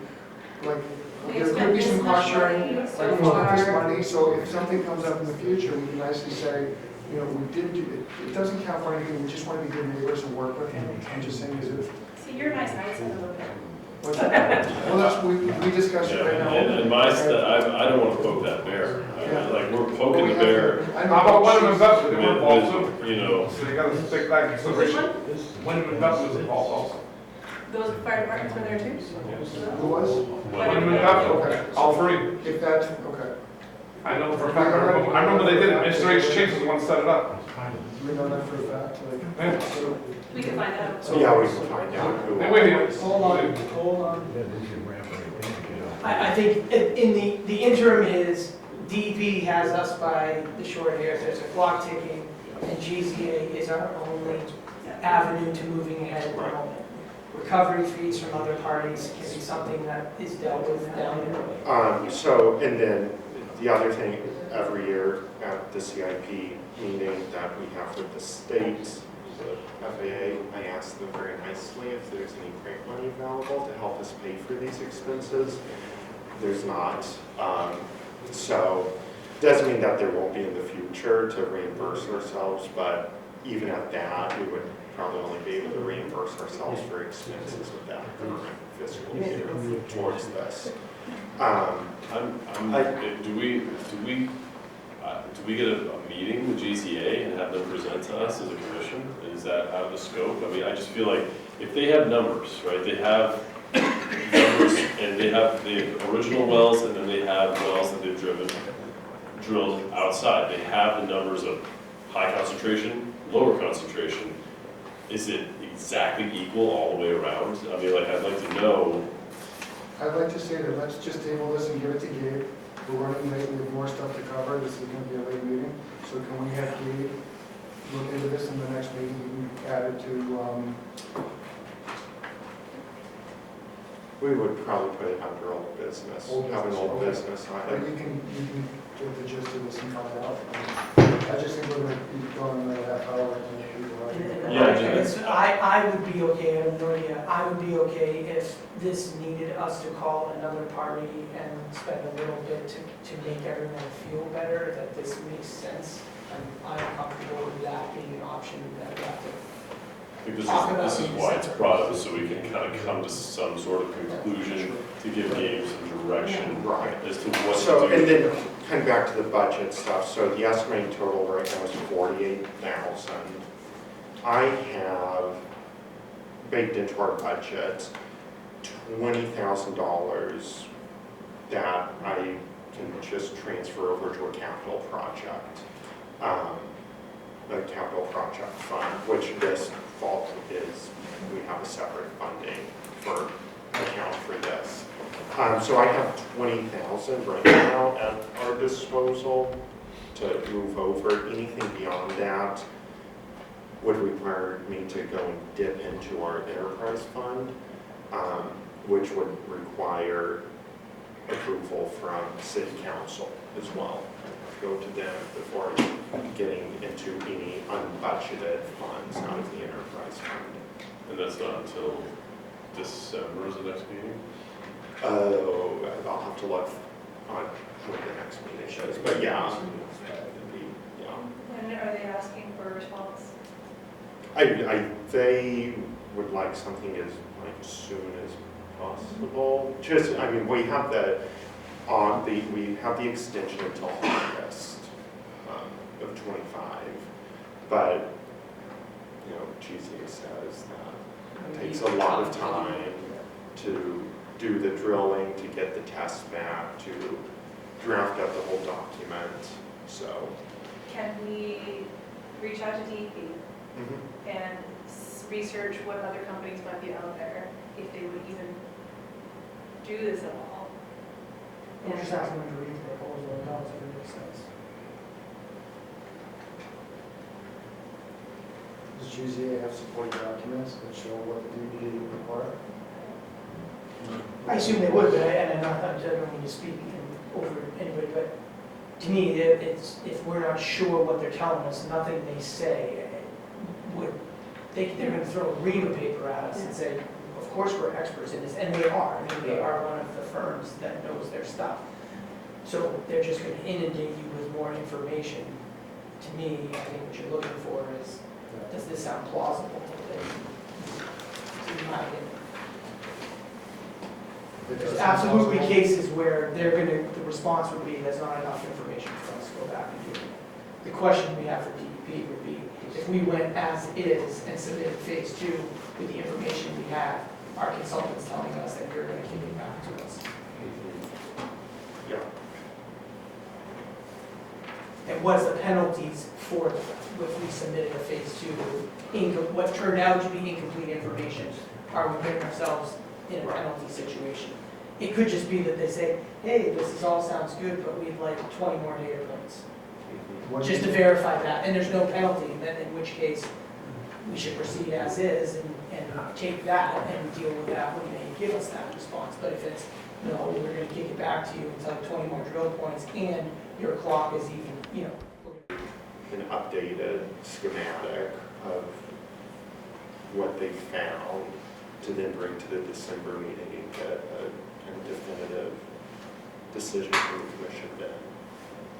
Do you feel comfortable if you went the route you wanted to see how it played out, and then we could come back and correct if we had to? Was there enough time for all that, or if we decided to go down, let's not do it? Is it To go to, are you saying if the commission were to authorize right now, me taking 17,000 from the budget, which is the cost that GZA is quoting to do the phase 2 assessment, and You had a plan before this meeting, you were thinking what you wanted to do. If you went down that pathway and things fell either, let's say fell outside of that, could we in time circle back by August 2025 and still get everything done to pay for it? I think so. All right, so you're saying go the conservative route, see what happens, and if we have to come back, well, we can, and still meet the deadline. I think so. But, Do we like to have our manager do a shot at it and do this, yeah. If you have to come back to us in December with a different, and Yeah, I think that we're kind of in a tight spot, and I think that, I don't know what your exact plan is, but what I'm gathering from this, we should move forward, unfortunately, with a $48,000 bill, talk to DEP, and also find another party to evaluate this, because I take from ASG's book and like the aeronautical studies, like we've done the work, we're running numbers, it takes time, and it's like I don't want to get to August and be scrambling, and then like I don't know if fines can be implemented or what would come of us not getting this done in time. I'm just suggesting that we wait a month to pay them this and gather some information first. Although that makes me think, what are your It's thoughts? 3 weeks till the next. My thought is, I like Aaron's thought, is you should get someone, not even the price, the scope of work, get someone else to look at that, you have to give a little history of what's happened, so they can say, does this make sense what they're doing, do they have to do this for DEP? That's what I think. And I do have a couple of names, I think, I can make some phone calls. Yeah. I have a couple of names that who do PFAS, so I'll ask them if they'd be interested in doing that, I can hook them up. That's what I would suggest, I think would make sense, because it does make sense to me, I'm hearing, it's like, okay, I hear it, I know it was, 6 months ago it was 50,000, now another 50,000, then another 50. It's like saying efficient, why don't you just tell me at the beginning, I have to do 80 holes out there, and because every time they have to remobilize, it's going to cost a little more, right? Versus if I do 10 versus 80, I'm already on site, I will just do it, so. But I think to me, that's a true way to go. It's just to get further scope of work, does it make sense that, for DEP, they have to keep going until they find it. Right. That's And what I'm it saying. might be unfortunate that it keeps going, which is not great, right? You're right, what do you do? I don't know what you do, because DEP is DEP, you can't really. I'm not saying pay them tomorrow. I do some due diligence, find another company, but again, like find that company and find out what their timeline is, and find out what DP wants. But like keep that 50 grand ready to go, because it sounds like we have to go with these steps. It might not be the shakedown that feels like it feels like. Yeah. I think the other thing I'll just say with PFAS that's happened since the start of this work is federal government has now put out a standard for PFAS that did not exist when this started. Right.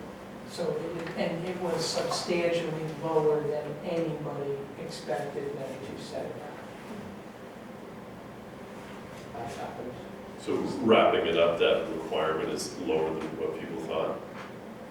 Or acceptable amount. Feds, state. Feds, That's state. Feds. so yeah, it And it was was, a lot lower than. it was, Massachusetts is 0, you can't have any.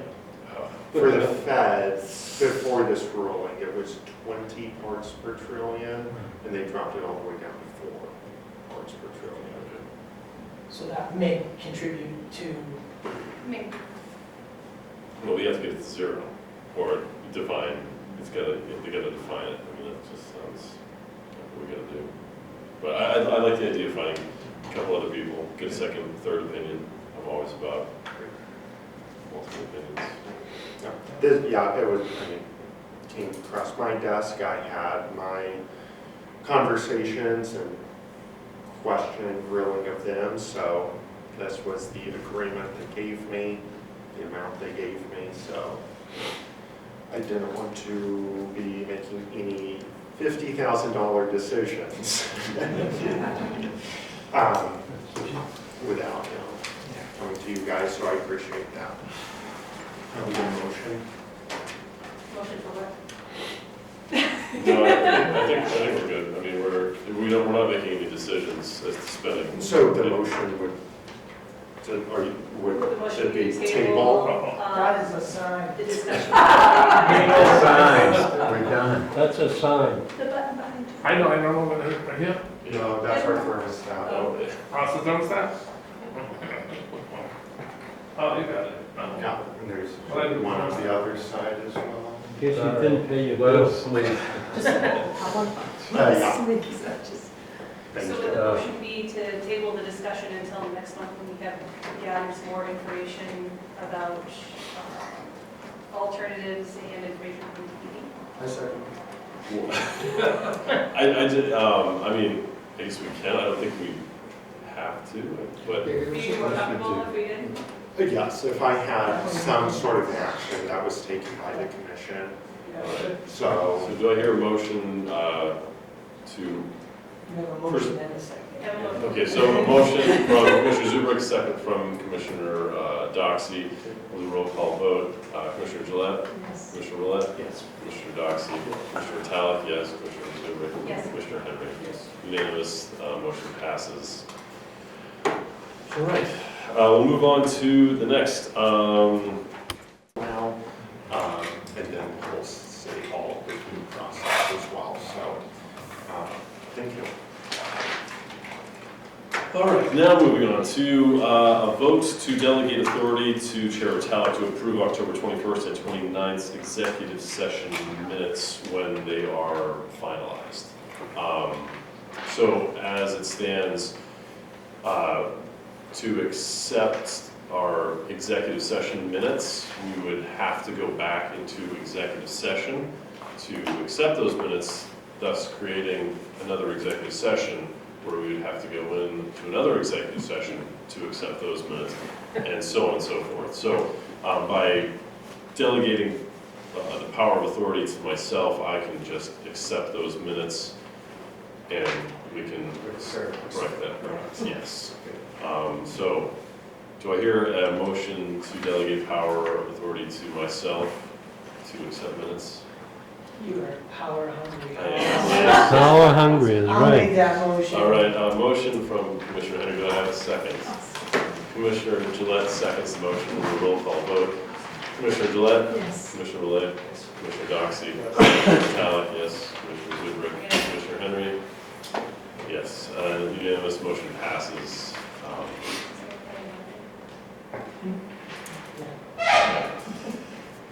Okay, and we'll move on to our final section. Commissioner comments, Chairman's comments. Yeah, it's been a wild month. A lot of new things happening here at the airport and a lot of interest in 45 and the back 11 or 6.5 acres, which is very exciting. And, yeah, but nothing really else to comment on. You know, things seem to be going well, so I'm gonna get into the quiet season here for a little while. Are there any other miscellaneous commissioner comments? Anybody? And so we'll move on to our final item, Commissioner Robert Gillette, and proposed public concerns tracking form. This is just a draft, and it's really just, it's very generic.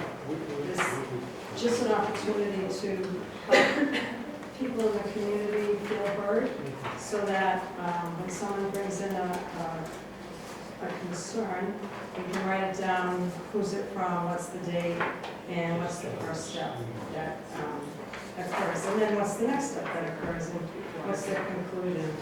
So, again, this is, like I said, it's a draft, but I did take a couple of concerns that were brought here, kind of put them into a concern sentence to kind of paraphrase, and who gave it, who had the concern, and then next steps. So, just something like this. I don't know if you, any thoughts about the setup, or is it necessary? You know, what your thoughts are about just having a tool to track concerns, and then, you know, the people who make, anyone who makes a concern can then see, we can respond, because we'll all have a copy of this. It just, so this is what we're done, this is what we're waiting on, and, you know, if something doesn't happen, and by the next meeting, we'll do this, you know, just having some kind of communication that lays it out for people. Is this in a shareable Excel I document? can, yeah, I okay. definitely, I just Yeah, threw it Yeah. together just for a draft to look at, because, you know, some of you might be like, I don't know if we should be doing this, but, you know, it's just an opportunity to be transparent and at least show people that we're We have to following be up on things. careful with pulling out of this. I mean, do we want to use a liaison to maintain this? And Yeah, I volunteered to maintain it, so Yeah. I just figured at these meetings, if somebody, you know, monitor what the concerns are, if someone had something, you know, paper, able just to put it in and, you know, what are next steps, so. Yeah. Should be Would pretty you- easy. For the conclusion, would you contact the parties in the examples here? I and think reach out to that's, them? yeah, Or that would be a to- great idea, Yeah. yeah. Because we wouldn't be able to discuss, sharing a document, is that a concern for ML? You don't have any comments or things like that, or we? Well, I think that you would, I would assume that if we were to institutionalize this, this would be a bit like the noise report, where We have a shared it Excel would be document. some sort of centralized repository and shared with us at these meetings. And I don't know if, Robin, what, I'm picking on this one, you know, concerns about